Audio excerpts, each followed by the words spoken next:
Babak 31, aku bukan ikan asin. Babak 31, aku bukan ikan asin. Penerjemah, Stefan H. Editor, Geoffrey Lanchen. Liao berteriak jauh di dalam hatinya, ini buruk. Secara internal, dia bertanya pada dirinya sendiri bagaimana dia bisa menganggap pelatihan kejam yang dilakukan oleh Guild Kultivator kuno dari 40.000 tahun yang lalu sebagai norma. Dia harus ingat bahwa dalam mimpi keagungan, 100 serikat peleburan memiliki beberapa ratus pekerja tingkat rendah yang tidak mampu menanggung siksaan dan mati, menyeberang ke akhirat. Persatuan 100 peleburan adalah salah satu yang lebih lunak dan baik hati di antara serikat-serikat besar kuno. Beberapa ribu orang akan mati setiap tahun jika itu adalah salah satu guild yang lebih keras. Pelatihan 100 Smelting Guild bisa dianggap sebagai masalah sepele. Tak perlu dikatakan lagi, sehubungan dengan serikat penggarap setan, penciptaan setiap individu yang kuat datang bersamanya, pengorbanan 10.000 orang lemah. Peradaban budidaya kuno sangat kejam. Guru Sun, saya memperhatikannya lagi. Program pelatihan khusus kematian Anda benar-benar datang dari kedalaman neraka. Ini sangat mematikan dan sangat menakutkan, aku sangat takut hingga aku tidak bisa menyelesaikannya. Liao berbicara dengan nada datar. Sebagai orang tua, Sun Biao sangat berpengalaman. Bagaimana mungkin dia tidak melihat Liao sedang mengadakan pertunjukan? Dia gelisah hingga marah. Sambil menyeringai, dia berkata, "Oke, nak. Tidak perlu bicara besar-besaran. Ganti dengan pakaian latihan. Pertama, cobalah dengan melakukan 10 set squat." Sun Biao bangkit. Dia mengambil satu set pakaian latihan yang memiliki desain kuno dari sudut ladang budidaya yang penuh debu. Dia melemparkannya ke arah Liao. Jongkok, kesukaanku. Liao melakukan pemanasan sebentar. Dia melepas seragam sekolahnya, menggantinya dengan pakaian latihan kuno yang berbau debu. Matanya bersinar saat dia terkikik dan berbicara. Kekuatannya saat ini sangat aneh dan mencengangkan, jadi yang paling tidak dia takuti adalah squat, bench, dan latihan kekuatan lainnya. Dalam sekejap, ketika dia menunjukkan kekuatan maksimalnya, dia pasti akan menyebabkan mata kabut tua itu melotot dari rongganya. Dia berjalan ke rak jongkok yang berkarat dan berpikir sejenak. Dia melemparkan 2 pelat besi dari tumpukan pelat olimpiade dan dengan ganas memukulkannya ke mistar. Berat jongkoknya adalah 300 kg. Memang berat 200 kg terlalu ringan. Itu tidak akan berpengaruh apapun pada tempering tubuhku. Saya sering menggunakan 300 kg sebagai pemanasan jadi saya sudah terbiasa. Itu tidak akan menjadi masalah kan, Guru Sun? Liao tertawa ringan dengan Sun Biao, memperlihatkan giginya yang seputih salju. Tentu saja tidak apa-apa. Aku hanya takut kamu akan menyesalinya nanti. Sun Biao juga tertawa, memperlihatkan gigi kuning kecoklatannya. Tidak lebih dari 300 kg. 20 set dapat dilakukan dengan satu tarikan napas. Apa yang perlu disesali? Liao meludahkan air liur ke telapak tangannya dan menggosok kedua tangannya hingga terasa panas. Dia meraih palang itu dengan cengkeraman maut dan mengangkatnya ke jebakannya yang kokoh. Tiba-tiba, kekuatan dikirim melalui kedua kakinya saat dia mengangkat beban. Kemudian, dia merasakan tubuhnya menegang. Pakaian latihan, yang awalnya longgar, sepertinya terbangun dengan kehidupannya sendiri, tiba-tiba berkontraksi dan berubah menjadi lapisan kulit yang kuat. Itu mengikatnya sepenuhnya. Pada saat yang sama, kekuatan aneh yang sangat kuat meledak, seperti gunung raksasa yang menghantam dan menghancurkan tengkoraknya.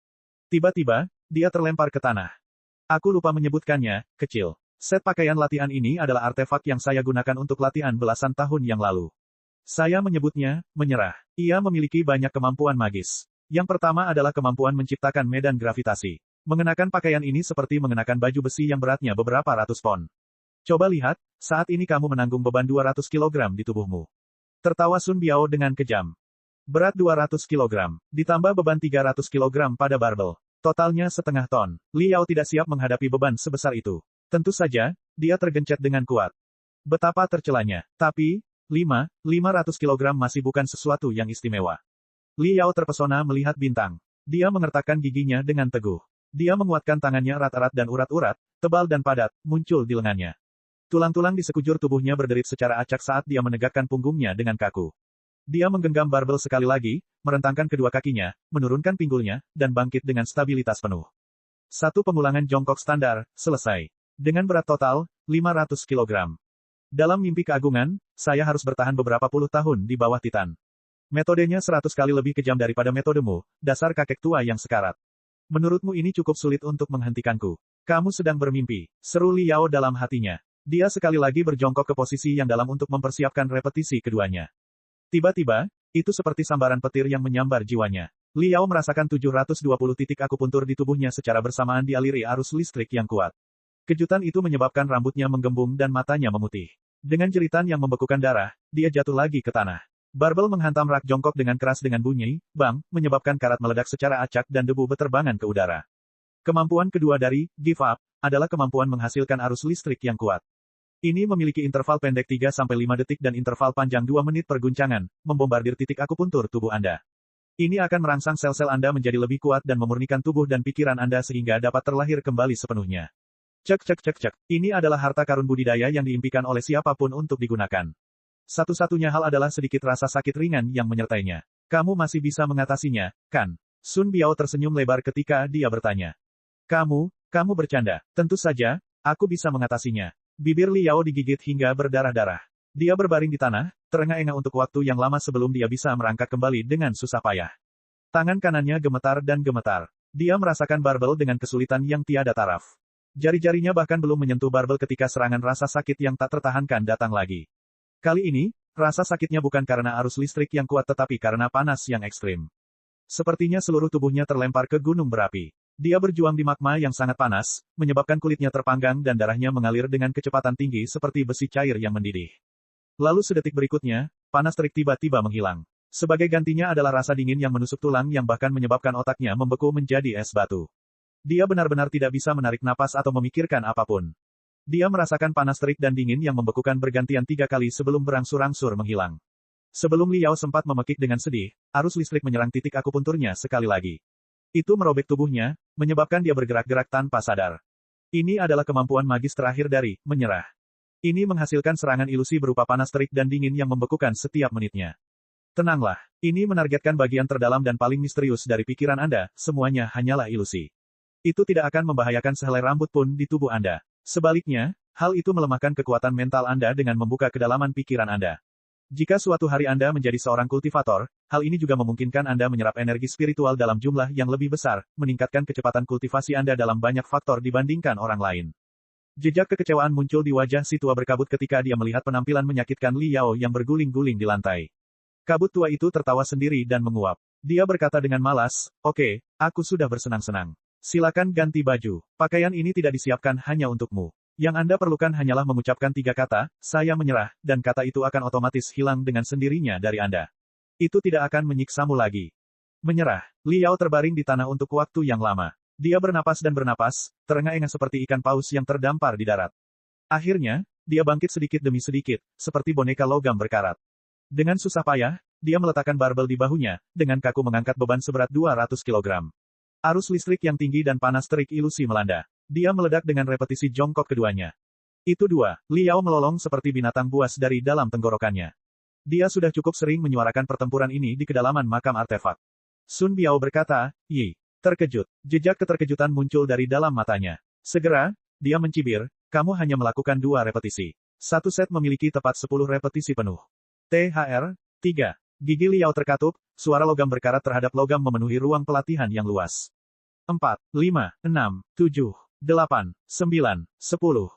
Sebanyak 10 repetisi skuat sambil mengenakan pakaian aneh, menyerah, menyebabkan Liao menghabiskan sisa kekuatannya. Dia melakukan 10 repetisi jongkok dengan bentuk sempurna tanpa sedikit pun kendur.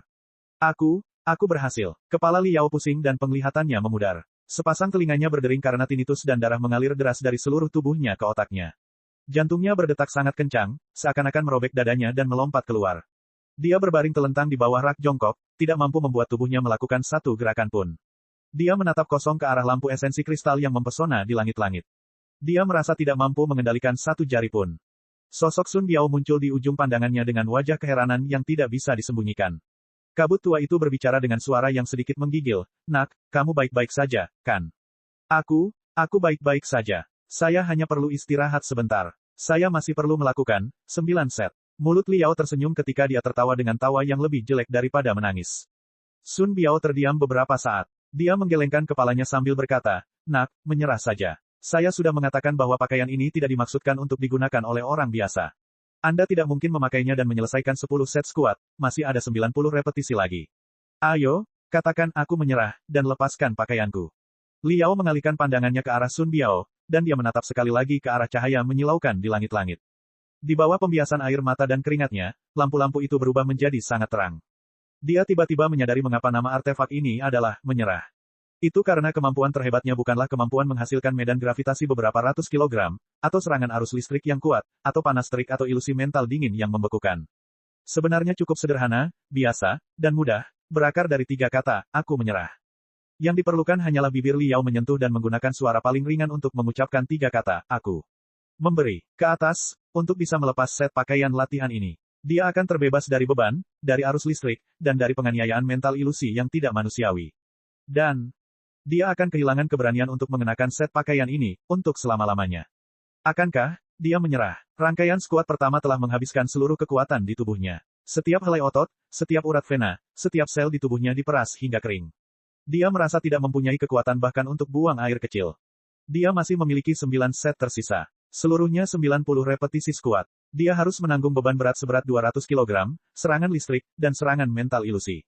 Dia harus mengangkat barbel seberat 300 kg dan terus-menerus jongkok, bangkit, dan meluruskan punggungnya. Untuk keseluruhan 90 repetisi. Ini pada dasarnya mustahil, bukan? Bahkan jika dia mengertakkan gigi dan menggunakan seluruh kekuatannya untuk menyelesaikan 2 set dengan sekuat tenaga, 3 set, 4 set, 5 set, set ke-6, 7 set, 8 set. Setiap saat selama set tersebut, dia bisa pingsan sepenuhnya, memaksanya mengucapkan 3 kata, saya menyerah. Kalau begitu, kenapa dia tidak menyerah saja sekarang? Ini sangat mudah. Yang perlu dia lakukan hanyalah menyatukan kedua bibirnya, dengan sedikit getaran pada pita suaranya, dan dengan sedikit membuka mulutnya. Saya beri, ke atas, dan setengah detik kemudian, dia akan bebas dan santai. Aku, berikan, sambil memandangi cahaya yang menyilaukan di langit-langit, Liao mengucapkan setiap kata dengan lembut. Namun di dalam cahaya yang menyilaukan muncul serangkaian kenangan yang mempesona. Pakaian ini, tidak dimaksudkan untuk orang biasa. Sun Biao berkata seperti ini. Tapi apakah aku, orang biasa? Orang biasa, tidak akan membawa kenangan dari kehidupan sebelumnya saat lahir. Mereka tidak akan mengingat urusan, bumi, yang berantakan, kan? Orang biasa, tidak mungkin bisa merebut kendali dan bertahan melawan penggarap tirani, Ouyesi, 40.000 tahun yang lalu, dan sebaliknya, menelan ingatan Ouyesi, kan? Dua peristiwa ini, bajingan manapun yang mengalami salah satu dari hal ini tidak akan dianggap sebagai orang biasa. Bagi saya pernah mengalami kedua fenomena tersebut. Kalau begitu, apakah aku akan menghadapi pakaian latihan yang tidak diperuntukkan bagi orang biasa? Menyerah. Liao tiba-tiba menarik pandangannya dari lampu langit-langit, menyusut ke kedalaman pupilnya, dan berubah menjadi cahaya bintang setajam jarum. Guru Sun, apakah saya diperbolehkan mendengarkan musik? Dia tiba-tiba berbicara dengan ringan. Mendengarkan musik, Sun Biao tidak pernah menyangka Liao akan menanyakan pertanyaan seperti ini. Dia teralihkan selama beberapa waktu sebelum berkata, tentu, jika kamu mau. Oke, beri aku 30 detik lagi. Liao tertawa ringan, menutup matanya, dan memasukkan artefak, Tone Bell, yang dibuat oleh Sounds of Wonder Guild ke telinganya. Lu Yingxi bergema hebat dengan suara di telinganya yang sepertinya mampu menembus seluruh galaksi. Suaranya segera bergetar di lubuk jiwanya. Setelah ombak mengamuk dan lautan badai, aku terhuyung maju sekuat tenaga. Hatiku tidak takut terhadap sambaran petir karena petir akan menerangi jalan di depan. Aku benar-benar berbeda denganmu. Liao tiba-tiba membuka matanya. Ukuran cahaya bintang setajam jarum di matanya telah menghilang. Dengan kata lain, sepasang matanya dipenuhi cahaya bintang. Dan kemudian, dia mengucapkan kalimat yang menyebabkan Sun Biao kehilangan kata-kata, aku, bukan ikan asin. Apa katamu? Sun Biao mengira dia salah dengar. Ikan asin apa? Liao tidak mendengar pertanyaan kakek tua itu di tengah gempuran musik liar, dia benar-benar tenggelam dalam dunianya sendiri. Dia berbisik, mungkin aku adalah ikan asin dalam mimpiku karena aku sudah menyerah dalam berbagai situasi, saya mengering, saya layu. Dan lambat laun, saya berubah menjadi ikan asin. Berubah menjadi orang biasa. Tapi saya bukan ikan asin. Aku, sama sekali tidak akan menyerah. Li Yao berdiri. Beban seberat 300 kg ada di pundaknya. Arus listrik mengalir ke seluruh tubuhnya. Rasa dingin yang membekukan dan magma yang menghancurkan menjalar ke dalam pikirannya. Namun tetap saja, dia mencengkeram barbel. Kekuatannya sangat besar, bahkan baja keras pun berderit di bawah telapak tangannya. Skuad set kedua dimulai sekarang. Ladang budidaya, yang tertutup debu selama beberapa tahun, sekali lagi bergema dengan suara gemuruh seperti amukan ombak dan lautan badai. Semangat yang mendidih melonjak dalam gelombang panas. Babak 32, dia monster. Sun Biao memasang ekspresi agak bingung ketika dia melihat Liao bertingkah liar dan gila. Otot-otot di seluruh tubuh Liao terkoyak satu demi satu. Pikiran Sun Biao melayang kembali ke masa belasan tahun yang lalu, dia tenggelam dalam kenangan lama. Refleksi sosok Liao di kedalaman pupil Sun Biao sepertinya perlahan-lahan ditindih oleh sosok yang tinggi dan tinggi, menjadi orang yang berbeda. Hanya ketika suara kicau datang dari sudut kanan bawah hologram, disertai dengan getaran samar di pergelangan tangannya, kabut lama itu terbangun dari pikirannya. Dia menelan sedikit ludah, membasahi tenggorokannya yang agak kering. Dia menarik dirinya ke sudut sehingga Liao tidak bisa melihatnya dan dia membuka fungsi pesan instan ekran. Gambar sosok yang jernih dan anggun muncul, bercampur dengan udara dingin, di tengah hologram. Matahari tua, Pak, saya lihat Anda sudah membawa anak itu pergi. Saya benar-benar berterima kasih kepada Anda atas tindakan Anda kali ini. Si Jiaxue mengungkapkan rasa terima kasihnya dengan sangat tulus. Sun Biao terkekeh sambil berkata, "Sue kecilku sayang. Kamu bahkan menemui ayahmu untuk datang mencari kakek tua ini. Apalagi yang bisa saya katakan? Namun, pada akhirnya, apa hubungan kamu dan anak ini? Mengapa kamu ingin membantunya?" Si Jiaxue sedikit mengernyit. Sepertinya dia sangat tidak mau dikaitkan dengan Liao. Dia menjelaskan dengan serius, "Matahari tua, tidak ada sedikit pun hubungan antara aku dan bajingan kecil ini. Tinggal aku mempercayakannya, beberapa hari yang lalu, untuk memperbaiki prosesor kristal model lama peninggalan nenekku. Karena itulah Helian Lai, si anjing gila, membuat gangguan terhadap bajingan ini. Pada akhirnya, masalah ini muncul karena aku. Jadi tentu saja, saya tidak boleh membiarkan dia digigit anjing gila Helian Lai, jika tidak, bukankah orang-orang akan merasa was-was saat berurusan denganku?" Sambil mengangkat alisnya, Sun Biao memasang ekspresi nakal, "Jadi sesederhana itu ya. Bukan karena Sue kecil tersayang yang jatuh cinta pada anak ini, kan?" Dia, tidak masuk akal. Si Jiaxue tidak bisa menahan tawa. Sun Biao tidak mengharapkan tanggapan ini. Dia berkata tanpa berkata-kata, "Bahkan anak yang keterlaluan ini tidak cukup untukmu. Sue kecilku sayang, standarmu luar biasa tinggi." Si Jiaxue tertawa ringan dan mengganti topik pembicaraan. Orang tua dan remaja mengobrol santai selama beberapa kalimat. Sun Biao memutuskan komunikasi dan mengangkat kepalanya sekali lagi, mendengar Liao meraung serak.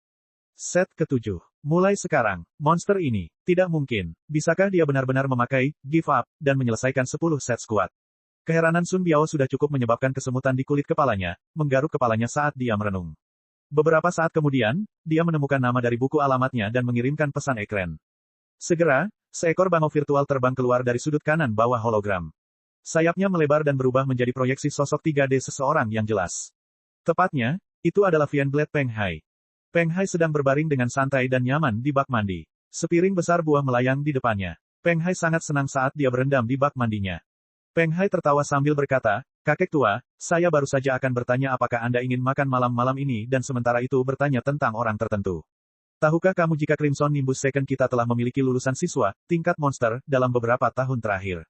Tingkat monster, tidak ada anakan khusus apapun dalam beberapa tahun terakhir. Semua orang cukup normal dan biasa saja. Aku harus benar-benar memikirkan hal ini. Oh, mari kita tunda masalah ini untuk saat ini. Saya ingin memberitahu Anda beberapa berita mengejutkan. Apakah Anda masih ingat pakaian yang saya buat khusus untuk Anda belasan tahun yang lalu?" Menyerah, Sun Biao menggosok tangannya, ingin membuat Peng Hai takut. Otot-otot di wajah Fienblade Peng Hai bergerak-gerak saat dia mengingat kembali kenangan tak tertahankan dari kejadian masa lalu. Dia berkata dengan marah melalui gigi terkatup, "Tentu saja, saya ingat. Dasar kakek tua yang sudah mati. Anda benar-benar membuat artefak yang begitu kejam. Tidak heran kamu dulunya dikenal sebagai, para penggarap yang merosot, kamu sampah." Sun Biao tertawa nakal karena dia sebenarnya sangat menyukai julukan ini. Dia berkata dengan tidak sabar, "Pakaian ini telah dilempar ke sudut dan diletakkan di sana sejak kamu lulus. Saya tidak pernah menggunakannya sama sekali. Tapi hari ini, ada siswa yang memakainya." "Apa?" Fienblade Peng Hai benar-benar terkejut hingga lumpuh. Dengan ekspresi yang tidak tahu apakah harus tertawa atau menangis, dia berkata, "Kakek tua, hatimu terlalu nakal. Hal semacam ini bukanlah sesuatu yang harus Anda berikan kepada seseorang untuk dipakai mau tak mau. Ini adalah sesuatu yang akan menyiksa seseorang hingga mengalami gangguan mental." Sun Biao agak malu. Dia menggerutu, "Awalnya, saya melihat anak itu berlari terlalu liar. Saya hanya ingin menjatuhkannya dari jabatannya dan memberinya sedikit rasa. Setelah 2 menit, dia akan menangisi ibu dan ayahnya dan melepas pakaiannya seperti anak baik, bukan? Siapa sangka begitu anak ini mencicipinya, dia masih menginginkan lebih. Tidak ingin melepasnya setelah memakainya. Dan dia juga melakukan 7 set dalam waktu singkat, itu tidak benar, itu adalah 8 set squat seberat 300 kg. Fienblade Peng Hai bertanya dengan heran, Crimson Nimbus Second sebenarnya memiliki jenius budidaya seperti ini. Kenapa saya tidak tahu? Jangan bilang dia bukan kelas 3, tapi kelas 1 atau 2. Sun Biao mengulurkan jarinya, mengayunkannya dengan ringan. Tidak, dia bukan seorang jenius kultivasi. Bukan seorang jenius budidaya. Peng Hai mengerutkan kening. Sun Biao menyipitkan matanya dan berkata dengan sangat serius, "Pikirkan kembali saat-saat ketika aku membuat menyerah. Anda baru berusia 14 tahun, tetapi kecerdasan aktualisasi Anda sudah mencapai 100%. Anda dapat terhubung dengan esensi langit dan bumi dan menarik energi spiritual ke dalam tubuh Anda. Anda memiliki tubuh yang kuat, dan kekuatan mental Anda kuat. Jadi, kamu mampu melewati cobaan, menyerah, ini." Sun Biao berhenti, menarik dan membuang napas. Tampaknya bahkan sekarang pun dia tidak berani mempercayai pemandangan yang dilihatnya. Sun Biao melanjutkan, "Dan anak ini sudah berusia 18 tahun ini dengan aktualisasi kuotien maksimum 60%. Dan tubuh kedagingannya masih sepenuhnya milik anak-anak. Dia menggunakan tubuh kedagingannya yang dipasangkan dengan tingkat ketabahan mentalnya yang sangat kuat untuk menahan, menyerah, dengan kuat. Jenis Anda adalah seorang jenius budidaya yang hampir tidak dapat dilihat setiap 100 tahun sekali. Tapi orang seperti ini hanya bisa digambarkan dari ujung kepala sampai ujung kaki sebagai monster. Vian Gladpeng Hai tergerak. Dia tidak pernah menyangka gurunya akan menjunjung tinggi anak ini. Dia juga tertarik. Kakek tua, kirimi aku rekaman untuk ditonton. Tidak masalah. Oh itu benar. Saya memiliki rekaman pertarungan yang baru saja dia lakukan. Saya akan mengirimkan keduanya untuk Anda tonton. Meski dari segi kekuatan, dia masih dalam level bertarung anak-anak, tapi dalam hal kesadaran bertarungnya dan pemanfaatan lingkungannya. Hehe, aku akan mengatakan sesuatu yang akan membuatmu marah.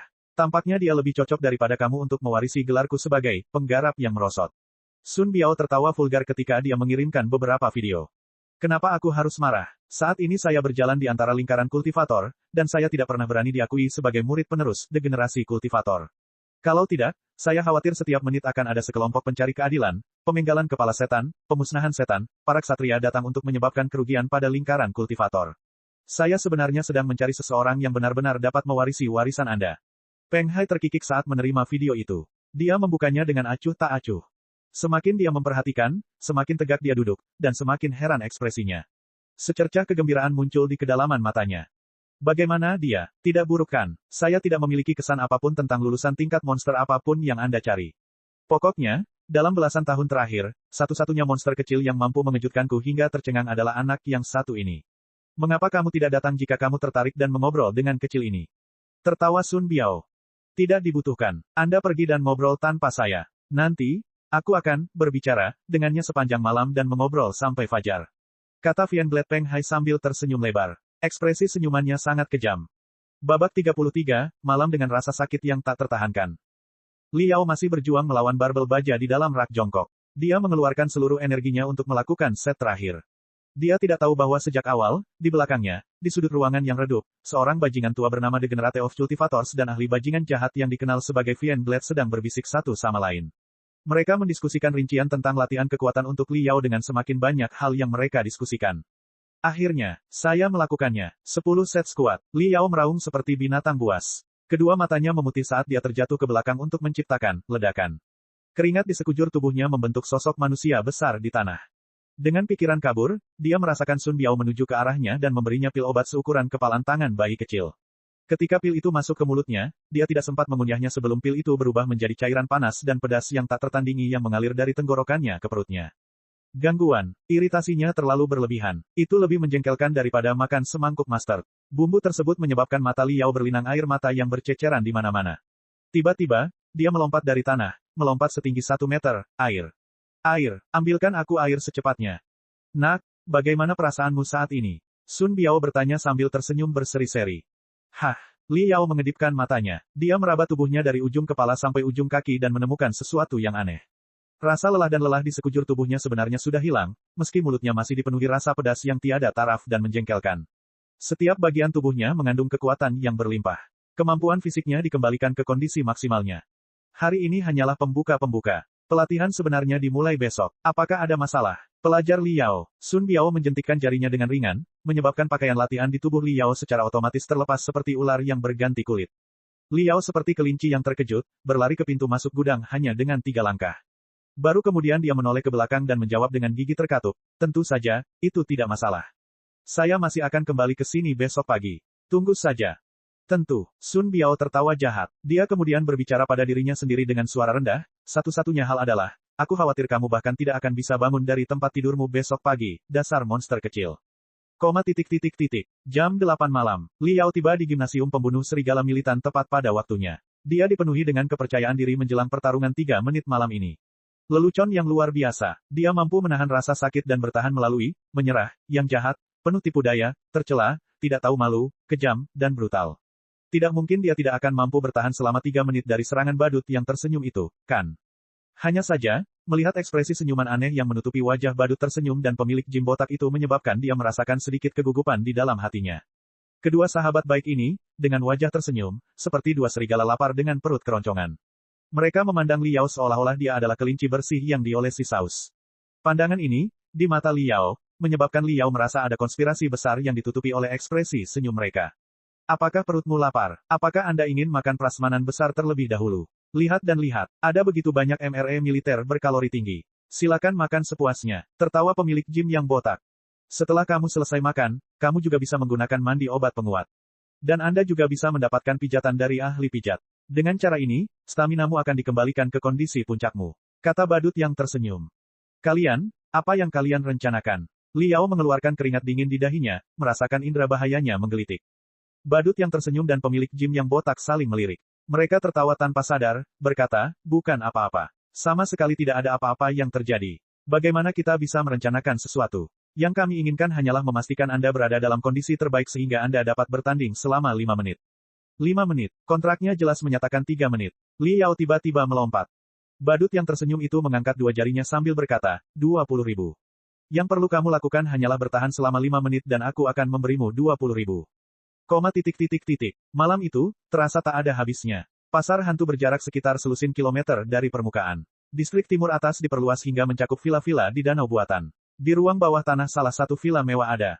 Bang, bang, bang, bang, sebuah cambukan merobek udara dan tertanam dalam di punggung seseorang. Suara cambuk yang dipukul sudah cukup membuat bulu kuduk berdiri. Seorang raksasa dengan otot yang meledak dan rambut hitam di sekujur tubuhnya mencengkeram cambuk yang berisi obat khusus penyebab rasa sakit. Satu demi satu cambuk dicambuk dengan kejam, sepertinya berusaha menguliti Helian Lai yang masih hidup. Batang kayu di dalam mulut Helian Lai telah digigit hingga menjadi bubur. Anehnya, Helian Lai belum juga berteriak setengah mencicit. Pandangannya tetap tertuju ke depan. Di depan Helian Lai ada hologram yang sangat besar. Itu memainkan, berulang-ulang, seluruh pertarungan antara Liao dan Zhao Liang yang terjadi pada siang hari di gym ke-9. Ekspresi Helian Lai seperti serigala dan harimau. Dia berharap dengan segala kebenciannya untuk bisa melompat ke layar dan memakan Liao utuh. Tahukah kamu mengapa kamu menerima hukuman keluarga ini? Raksasa besi yang menjulang tinggi itu berbicara dengan dingin di belakang Helian Lai. Suaranya tajam dan menusuk, sangat kontras dengan tubuhnya yang tebal dan kekar. Sangat kontras. Menurut ayah, ini salahku. Saya seharusnya tidak menimbulkan masalah di depan umum, menyebabkan keluarga Helian kami kehilangan muka. Helian Lai mendengus acuh tak acuh. Omong kosong. Kemarahan Helian Ba berkobar. Sebuah tendangan melayang yang menyebabkan rak penyiksaan terbelah secara paksa, membuat Helian Lai terbang ke dinding. Tendangan yang kuat dan berat ini sama sekali tidak mengandung belas kasihan. Tengkorak Helian Lai bertabrakan langsung dengan dinding, membentuk sebuah kawah di dinding yang dihiasi granit. Helian Lai terjatuh ke tanah. Darah muncrat deras dari mulutnya, bahkan mengeluarkan 3 gigi putih tebal dari mulutnya. Helian Ba bahkan tidak melirik ke arah Helian Lai saat dia berjalan mendekat dengan langkah besar. Sepatu bot kulitnya menghantam wajah putranya dengan kuat. Dia mengucapkan setiap kata dengan hentakan, meskipun benar ayahmu tidak suka kamu membuat masalah di depan umum, itu karena meskipun kamu menimbulkan masalah, kamu tetap kalah telak dengan cara itu. Aku semakin tidak menyukainya. Singa menghadapi kelinci tetap harus menggunakan seluruh kekuatannya. Bahkan jika kamu menghadapi sampah dari kelas biasa, kamu, seorang jenius dari kelas penting, seharusnya tidak menurunkan kewaspadaanmu dengan cara seperti itu. Ingatlah bahwa siapapun yang menjadi musuh Anda memenuhi syarat untuk menggunakan seluruh kekuatan Anda. Apakah kamu sudah mengerti? Di bawah, mengerti. Saya tidak akan meremehkan lawan manapun. Aku pasti akan membalas dendam. Tengkorak Helian Lai bergema dengan derit di bawah sepatu bot militer ayahnya. Helian Lai melolong sekuat tenaga. Helian Ba mendengus dingin, pikirkan baik-baik sebelum melakukan apapun. Sun Biao si tua bangka itu menarik anak itu keluar dari masalah. Bersikaplah damai untuk jangka waktu ini. Jangan beri aku masalah lagi.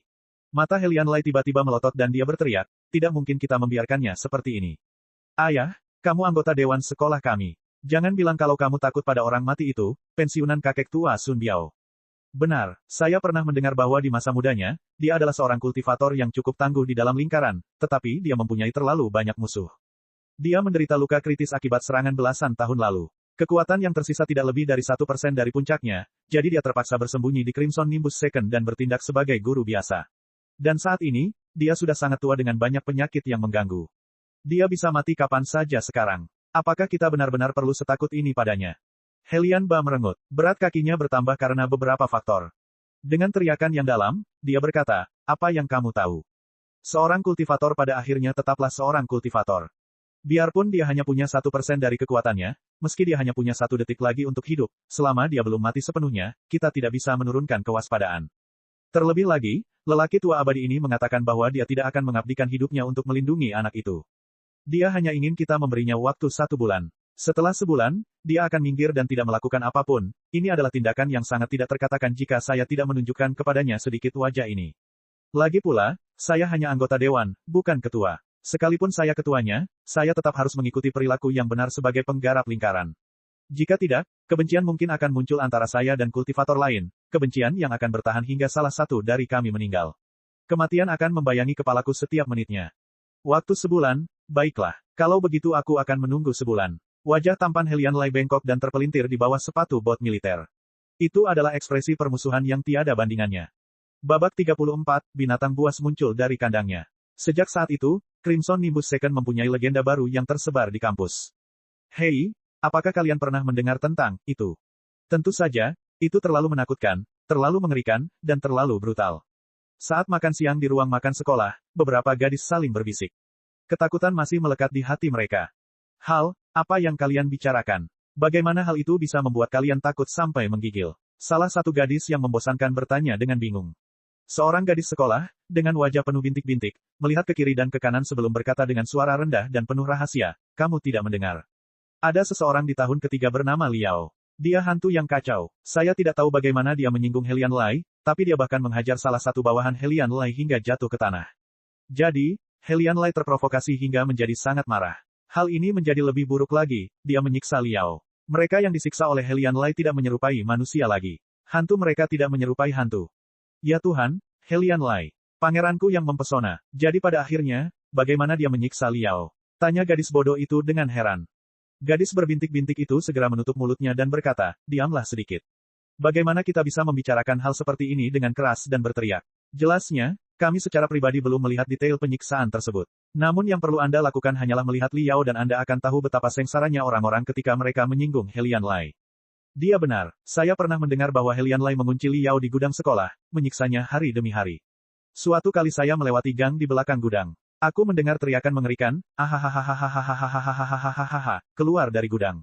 Jeritan itu sepertinya datang langsung dari dasar neraka. Saya tidak ingin membicarakan betapa mengerikannya hal itu. Itu membuatku takut. Meskipun sepatuku tertinggal, aku terlalu takut untuk kembali mengambilnya. Memverifikasi gadis gemuk lainnya. Apakah itu berlebihan seperti yang kalian semua katakan? Tanya gadis bodoh itu dengan ragu. Tepat pada saat ini, seorang anak laki-laki dengan hidung berdarah, wajah bengkak, penampilan kuyu, dan tubuh yang benar-benar kelelahan, berjalan melewati gadis-gadis itu, gemetar dan bergoyang, terhuyung-huyung dan tersandung, dengan gaya berjalan yang tidak stabil. Saat pantatnya membentur kursi, seluruh tubuhnya merosot ke atas meja seolah-olah dia terbuat dari lumpur. Lihat, itu Liao di sana. Mata gadis berbintik-bintik itu bersinar saat dia menyodok gadis bodoh itu tanpa penundaan. Gadis bodoh itu berbalik dan melihat. Dia tidak bisa menahan diri untuk tidak terkejut, ya Tuhan. Ini bahkan lebih buruk dari yang kamu katakan. Seluruh wajahnya berubah menjadi kepala babi. Cepat, lihat, dia menggigil tanpa henti di sekujur tubuhnya. Ada lepu berdarah di seluruh tangannya dan masih mengeluarkan darah. Mengerikan sekali. Tepat saat dia berbicara, Liao tiba-tiba mengalami kejang yang hebat. Kepalanya bahkan tersentak karena kejang. Kamu melihatnya, kan? Itu gejala kena epilepsi, bisik gadis berbintik itu. Dan kebalikan dari Liao datanglah saudara lelakinya, Meng Jiang, membawa makan siang. Totalnya ada 10 sosis setebal lengan, 20 bakso raksasa, semangkuk nasi kayu raksasa, dan 10 biskuit MRE untuk konsumsi militer. Iblis kecil, jangan berbohong padaku. Apakah Anda benar-benar mendapat pelatihan khusus dari Sun Biao? Kamu tidak akan dihajar oleh anak buah Helian Lai kan? Meng Jiang bertanya sekali lagi, matanya penuh keraguan. Mulut Liao kembali tertawa yang lebih buruk daripada menangis. Dia tidak mempunyai kekuatan bahkan untuk berbicara. Jika kamu tahu akan seperti ini sebelumnya, mungkin lebih baik menerima pukulan dari Helian Lai. Bro seumur hidup Meng Jiang menghela nafas panjang. Dari jarak yang tidak terlalu jauh, gadis-gadis itu melanjutkan percakapan mereka dengan berbisik. Bagaimana dia bisa makan begitu banyak? Dia hanyalah monster, kata gadis bodoh itu. Saya tahu jawabannya. Gadis gemuk itu berkata dengan rasa kasihan, menurut psikologi, ketika tekanan mental seseorang menjadi terlalu kuat, seseorang tanpa sadar akan mendapatkan nafsu makan yang tak terpuaskan dan akan makan dalam jumlah besar untuk menghilangkan stresnya. Secara pribadi, saya harus mengatasi depresi sepanjang hari karena orang tua saya bertengkar di rumah, jadi saya tidak bisa menahan diri untuk makan lebih banyak. Namun, gadis gemuk itu melirik ke arah 2 sosis, 3 bakso raksasa, dan 1 bola nasi besar di piringnya. Dia melihat sekali lagi ke arah tumpukan daging raksasa di depan Liao, dan menyimpulkan, dari cara dia makan, dia pasti berada pada tahap akhir. Dia berada di ambang gangguan mental. Itu sangat menyedihkan. Gadis bodoh itu melihat sosok Liao bergerak-gerak dari waktu ke waktu. Ekspresinya penuh belas kasihan. Jadi itu sebabnya orang bilang di sekolah kita, kamu boleh main-main dengan siapapun, asalkan bukan Helian Lai. Bahkan jika Anda secara tidak sengaja menyinggung Helian Lai, Anda harus segera meminta maaf. Bagaimanapun juga, jangan melawan dia. Kalau tidak, kamu akan menjadi kacau seperti hantu. Kata gadis berbintik-bintik itu dengan serius. Setelah melihat pengalaman tragis, Liao, ini adalah kesimpulan umum dari setiap siswa di Crimson Nimbus Second. Namun, Liao digambarkan dalam gambar yang sangat berbeda dalam pesan ekran antara Sun Biao dan Peng Hai. Hari ke-7 pelatihan khusus. Log obrolan Sun Biao dan Peng Hai. Sun Biao, dia bukan manusia. Tidak mungkin anak ini adalah manusia. Ini baru hari ke-7 pelatihan khusus, namun ia meningkatkan medan gravitasi, menyerah, menjadi 400 kg dan menyelesaikan seluruh latihan. Saya bahkan meningkatkan intensitas program latihan sebesar 20%, namun itu masih belum cukup sulit untuk menghentikannya. Bagaimana denganmu, Olahai, bagaimana kabarmu? Peng Hai, tak perlu dikatakan lagi, dia berdebat dengan saya selama 10 menit penuh tadi malam. Ada kalanya saya hampir dipukul olehnya. Biarpun aku hanya menggunakan 3% dari kekuatanku yang sebenarnya, perasaan seperti ini benar-benar membuatku dalam suasana hati yang buruk. Bagaimanapun, saya akhirnya bisa membuat peningkatan besar pada kemampuan kontrol kekuatan saya di bawah tekanannya. Hari ke-13 pelatihan khusus. Log obrolan Sun Biao dan Peng Hai. Sun Biao, anak ini melakukan jongkok seberat 500 kg dan menyelesaikan latihan selama 2 hari.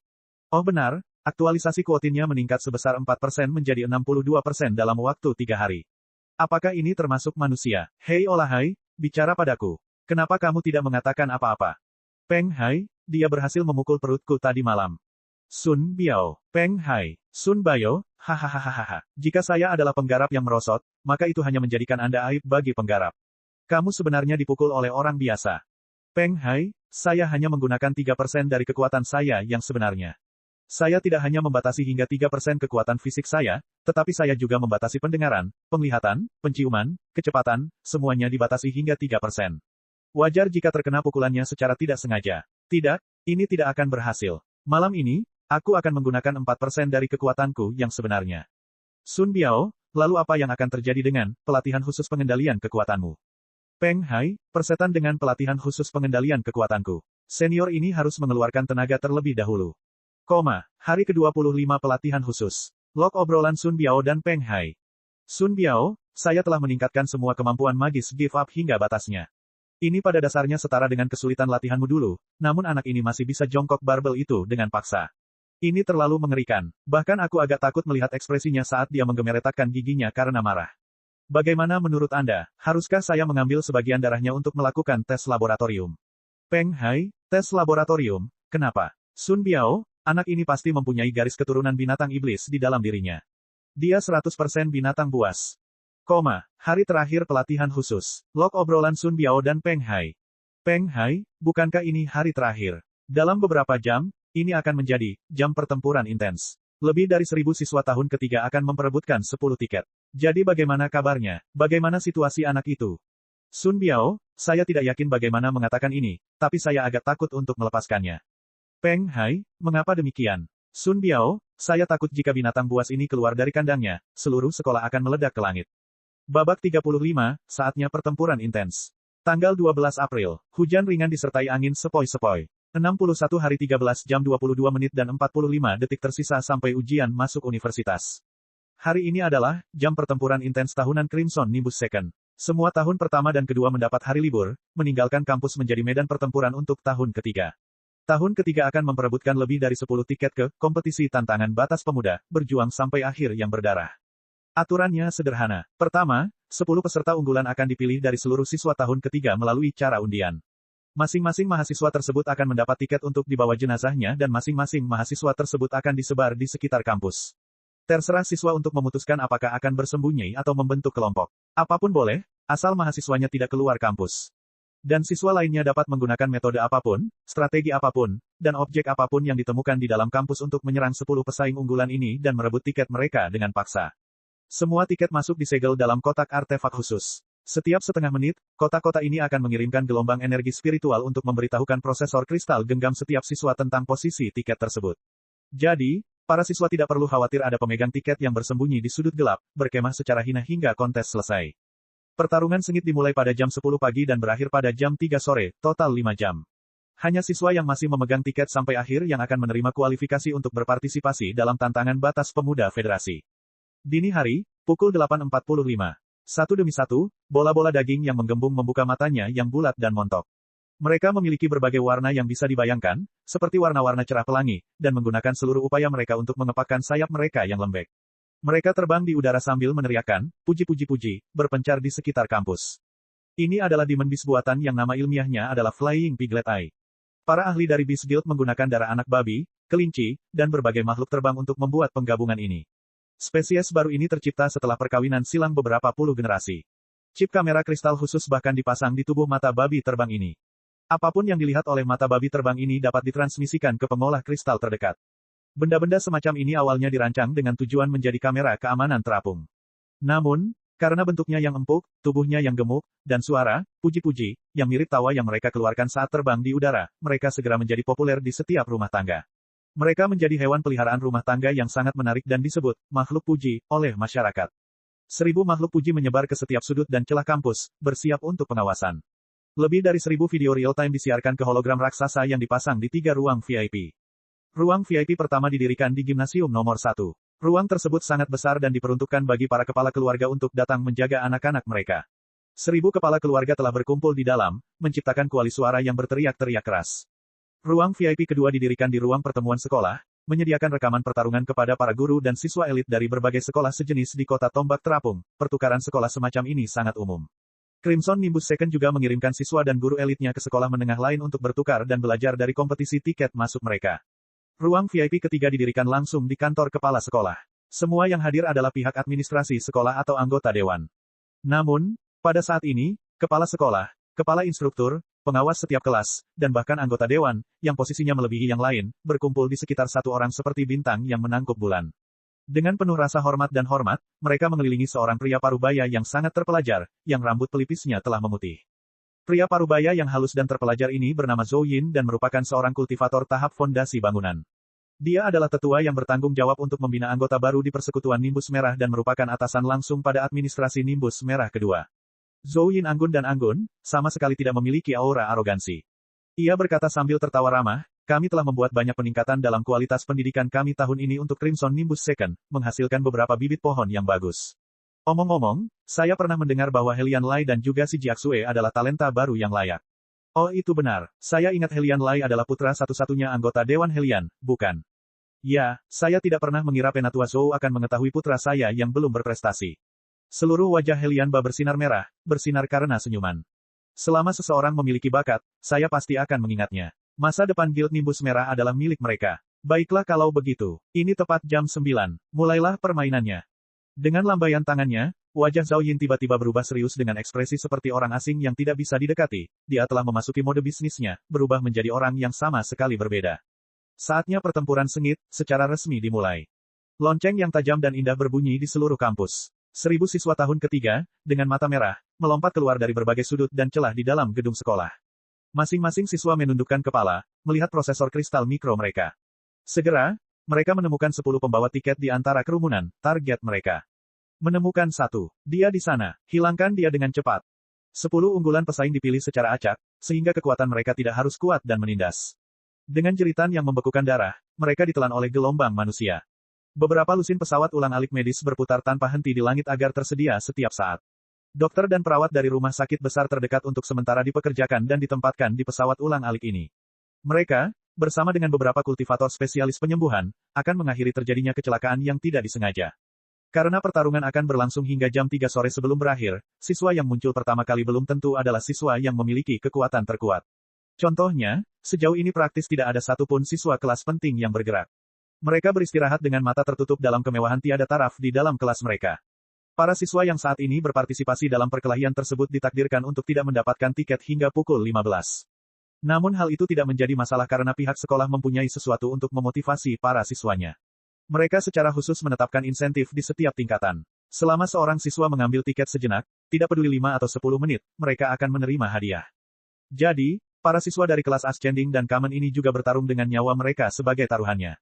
Meski kekuatan mereka tidak begitu istimewa, namun sikap amukan dan pertumpahan darah yang mereka tunjukkan membuat adegan pertarungan menjadi cukup meriah. Ahaha, mati. Seorang siswa yang memegang tiket di sakunya melompat menuruni tangga dan diinjak-injak hingga bagian dada oleh siswa lain yang bersembunyi di sudut, yang kemudian merampas tiket tersebut. Dan begitu siswa ini mengetahui bahwa tidak ada seorang pun di sekitarnya, dia dengan licik menyembunyikan dirinya di toilet gadis itu. Hanya untuk digerebek oleh seorang siswa laki-laki yang sebelumnya menyembunyikan dirinya dalam penyergapan di dalam kamar mandi. Tiket masuknya berpindah tangan lagi. Adegan serupa terjadi di berbagai sudut dan sudut sekitar kampus. Sesekali kepala patah dan darah mengalir, otot patah dan tulang patah. Siswa yang terluka ini diangkat ke dalam angkutan perawatan medis.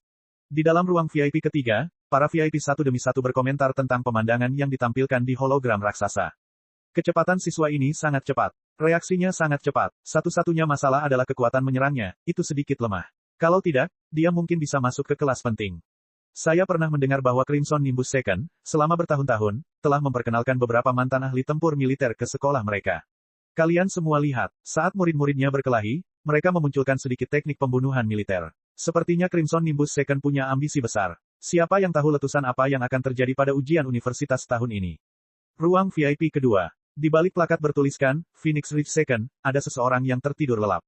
Orang ini mendengkur keras, mengenakan seragam sekolah yang dipenuhi udara alkohol. Di sampingnya, seorang guru perempuan muda dari Phoenix Ridge Second mengerutkan alisnya. Dia mendorongnya tanpa mengedipkan mata dan berkata, "Dong besar, kamu mengganggu sekolah karena kamu ingin datang dan menonton pertarungan. Kenapa begitu kamu datang ke sini, kamu mulai tidur lagi?" Mendengkur keras. Sebuah suara yang dipenuhi dengan ketidakpuasan menggerutu dari balik seragam. Setelah beberapa waktu, mata bengkak dan bengkak terbuka dan wajah gemuk terlihat keluar. Kepalanya berminyak dan wajahnya ditutupi riasan, terlihat jelas bahwa orang ini melakukan pesta pora yang berlebihan. Dia menyipitkan matanya seperti kucing dan menatap hologram dengan acuh tak acuh. Dia menguap sekali lagi, menggali kembali ke balik seragamnya. Suara Zheng Dongming terdengar malas dari balik seragamnya, "Jangan berisik. Orang yang ingin kutemui masih belum muncul. Apakah kamu menunggu si Jiaxue? Atau kamu menunggu Helian Lai?" Tanya guru perempuan muda itu. Tawa kecil terdengar dari balik seragam. "Jika hanya mereka berdua, kenapa aku merangkak dari tempat tidurku dengan 7 wanita cantik di atasnya dan datang ke tempat terkutuk ini?" Guru perempuan muda itu bertanya dengan bingung. Si Jiaxue dan Helian Lai keduanya dikenal sebagai yang terkuat di Crimson Nimbus kedua.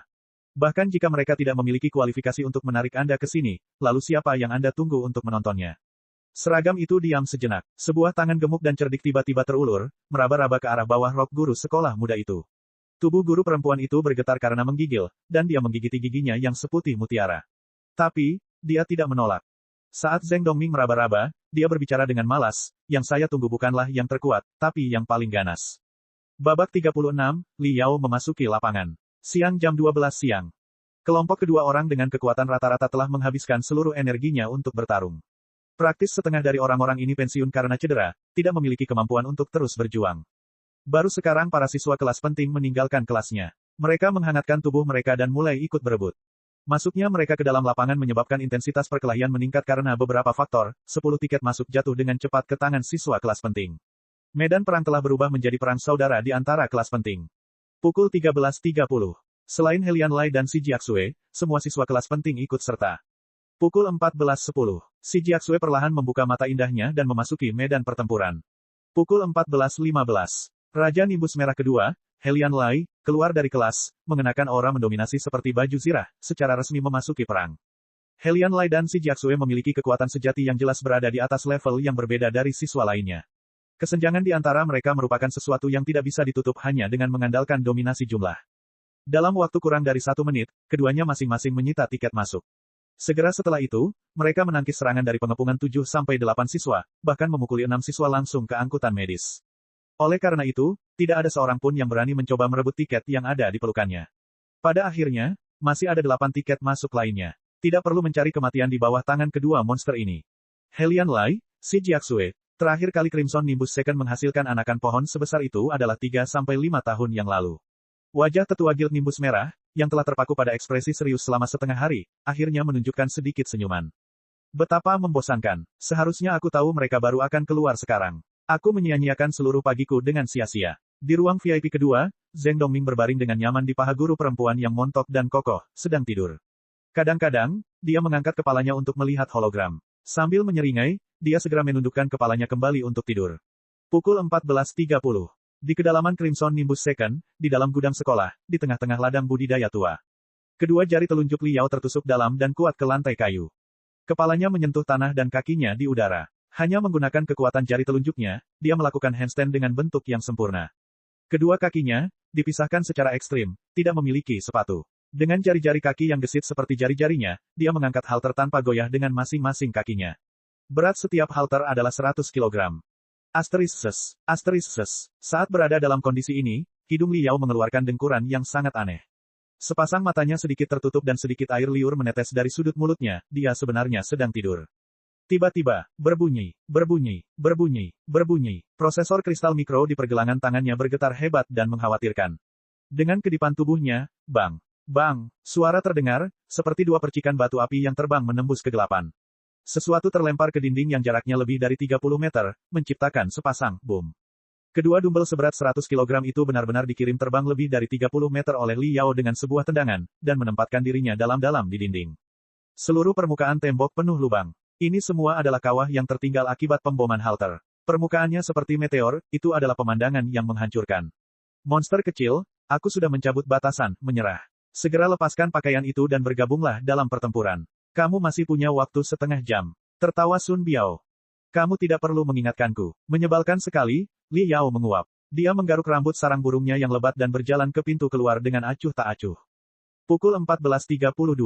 Li Yao muncul di dalam kampus. Dia berjalan dengan mata mengantuk dan mengantuk menuju tempat pertemuan siswa tempat pertempuran itu berlangsung. Gambarnya dengan cepat muncul di hologram raksasa di ruang VIP. Semua orang merasa penasaran terhadap siswa terakhir yang memasuki lapangan. Menurut praktik normal, siswa yang memasuki lapangan pada tahap akhir memiliki keyakinan penuh terhadap kekuatan mereka yang sebenarnya. Tapi semua jenius budidaya Crimson Nimbus Second jelas sudah muncul di panggung. Siapa bajingan ini? Mungkinkah siswa lemah yang sudah menyerah dalam kompetisi? Di ruang VIP kedua, Dong Zhengming tiba-tiba melompat dari paha guru perempuan itu. Seluruh dirinya berubah menjadi sangat tajam dalam sekejap. Dia seperti pedang perang yang diambil dari rumah minum. Udara alkohol menyebar, melahirkan suasana pembunuhan. Dialah yang ingin kamu tonton. Apakah dia akan lebih ganas dari Helian Lai? Guru perempuan itu benar-benar tercengang. Sudah lama sekali dia tidak melihat Zheng Dongming bertingkah begitu serius. Helian Lai jelas lebih kuat dari dia. Tetapi jika saya harus memilih lawan, saya lebih memilih Helian Lai saja. Saya tidak ingin memilih orang ini. Zheng Dongming menatap tajam ke arah Li Yao. Mengapa demikian? Guru perempuan itu tidak mengerti. Karena dia dan aku adalah tipe orang yang sama. Sambil tertawa, wajah rendah hati Zheng Dongming memperlihatkan lesung pipit yang dangkal. Pukul 14.34. Li Yao masuk ke dalam ruang makan nomor 2. Apa yang dia lakukan? Tidak ada seorang pun di ruang makan kedua. Banyak tamu VIP yang berdiskusi dan berteriak-teriak. Saat ini, sebagian besar pertempuran telah berakhir. Cukup banyak siswa yang duduk di tanah, terengah-engah. Yang layak untuk ditonton di layar hanya sedikit. Tindakan agak aneh yang dilakukan Li Yao tentu saja menarik perhatian semua orang pada Li Yao. Pukul 14.35. Li Yao membawa nampan berisi roti daging keluar dari gimnasium nomor 2. Dia makan sambil berjalan, melahap selusin roti daging seukuran kepalan tangan dalam waktu setengah detik. Apakah dia datang ke sini untuk bertarung, atau dia datang ke sini untuk makan? Para VIP menatap kosong selama beberapa waktu. Setelah memastikan bahwa mata mereka baik-baik saja, mereka tidak bisa menahan tawa dengan air mata berlinang. Beberapa saat yang lalu, mereka mengira bajingan ini adalah senjata rahasia Nimbus Merah kedua, seorang ahli yang sangat tersembunyi dan belum terekspos. Mereka tidak pernah menyangka bahwa bajingan ini sebenarnya adalah bak nasi dengan kapasitas makanan yang luar biasa. Dan bahkan di dalam kampus, ada beberapa mahasiswa yang melihat Li Yao. Lihat kalian, lihat, bahkan hantu sialan Li Yao telah datang. Hah, dia sebenarnya tidak mengalami cedera apapun, bagaimana dia bisa begitu sehat dan bersemangat? Dia pasti diam-diam bersembunyi sekarang dan tidak ikut serta dalam pertempuran. Itu sebabnya dia masih hidup seperti naga dan harimau. Hei, Li Yao, jangan melangkah lebih jauh ke depan. Para siswa kelas penting semuanya berkumpul di sana. Mereka semua masih berjuang dengan intens dan mati-matian. Berhati-hatilah agar tidak terluka secara tidak sengaja. Saat Li Yao menggerogoti roti daging, dia menunduk untuk melihat prosesor kristal mikronya, menutup telinga terhadap komentar semua orang. Hanya ketika seorang siswa dengan niat baik memperingatkannya barulah dia mengangkat kepalanya dan memberikan senyuman terima kasih. Tepat setelah itu, dia terus berjalan ke depan. Tidak mungkin kepalanya dipukuli hingga terbelakangkan. Siswa yang memperingatkan Li Yao berkomentar kepada temannya dengan rasa kasihan. 10 tiket masuk memancarkan riak energi spiritual khusus setiap setengah menit, menandai posisi mereka di peta virtual. Segera, Li Yao dapat mengunci tiket.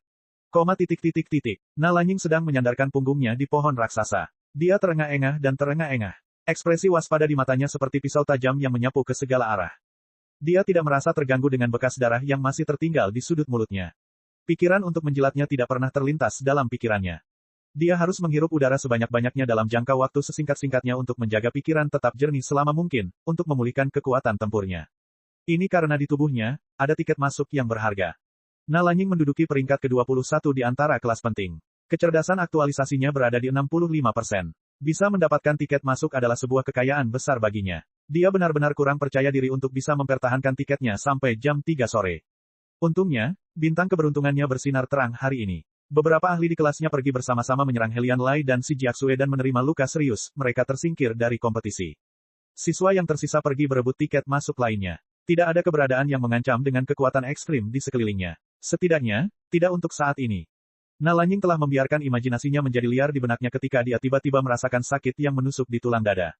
Seolah-olah seseorang menusuk sebatang es dengan ganas ke jantungnya. Gadis muda itu mengeluarkan, setiap rambut di tubuhnya berdiri, dia seperti kelinci putih yang baru lahir.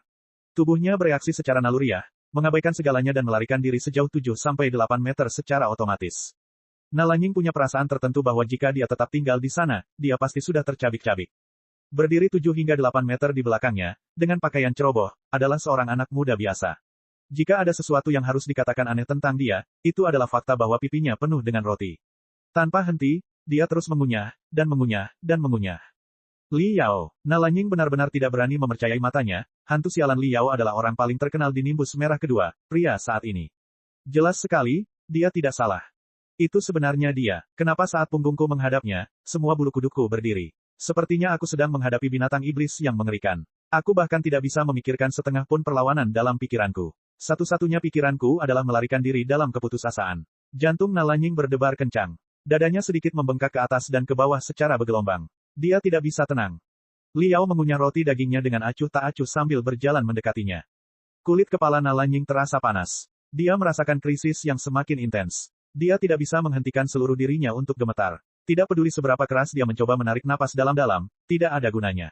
Saya benar-benar tertekan hingga lumpuh karena tekanan auranya. Aku bahkan tidak bisa menggerakkan satu jari pun. Bagaimana ini bisa terjadi? Teriak wanita muda itu dalam benaknya. Apa yang dia lakukan? Mengapa Nalanying tidak mengalahkan bajingan ini dengan satu gerakan? Para VIP melihat pemandangan ini dan bingung. Mereka berdiskusi dengan penuh semangat di antara mereka sendiri. Anak ini adalah hantu sialan dari Crimson Nimbus Second. Saya yakin Nalanying berpikir bahwa dia tidak berhak merawatnya. Ada beberapa orang yang akhirnya bertanya dan memperjelas identitas Li Yao. Mereka berbicara dengan penuh kepastian. Li Yao berjalan selangkah demi selangkah sampai dia sampai di depan Nalanying. Dengan memiringkan lehernya, dia menelan roti daging terakhir dengan susah payah dan bersendawa. Senyuman tersungging di wajahnya, menunjukkan kepuasannya. Di mata Nalanying, penampilan Li Yao seperti Tyrannosaurus Rex yang menelan banyak daging berdarah. Bekas otot berdarah sepertinya tertanam di sela-sela giginya. Anda, jangan datang kemari, kata Nalanying lemah dari hatinya. Dia hampir menangis. Halo, kamu pasti sesama siswa Nalanying. Saya ingin bertanya apakah Anda pernah melihat sesama siswa Helian Lai dan di mana dia? Li Yao terkekeh, bertanya dengan sopan dan sopan. Nalanying menatap kosong padanya selama beberapa waktu. Lalu dengan tangan gemetar, dia menunjuk ke arah lapangan olahraga sekolah. Aku tidak tahu. Dia mungkin ada di lapangan olahraga. Oke, terima kasih, sesama siswa Nalanying. Li Yao mengangguk sebagai tanda terima kasih, tidak memperhatikan tiket masuk wanita muda itu. Dia melewati sisi Nalanying dan berjalan menuju ke arah lapangan olahraga. Sepasang kaki Nalanying melemah, dan dia hampir terjatuh ke tanah. Dia menyaksikan dengan kaget dan takjub pada punggung Li Yao saat dia perlahan-lahan pergi. Bagian belakang seragam sekolahnya basah oleh keringat. Tubuh halusnya menggigil dan perutnya terasa sakit. Pikirannya dipenuhi dengan pemikiran tentang keberuntungannya dan kesempatan baru dalam hidup. Babak 37, menginjak serangan harimau 7 combo pukulan pembunuhan. Dalam 5 menit, Li Yao menemukan total 4 pemegang tiket. Bagaimanapun, keberuntungannya hari ini tidak istimewa. Helian Lai bukan salah satu dari 4 orang itu, jadi dia masih belum mengangkat tangannya. Setelah menimbulkan ketakutan yang sangat besar pada keempat orang ini, dia terus menuju ke lapangan olahraga.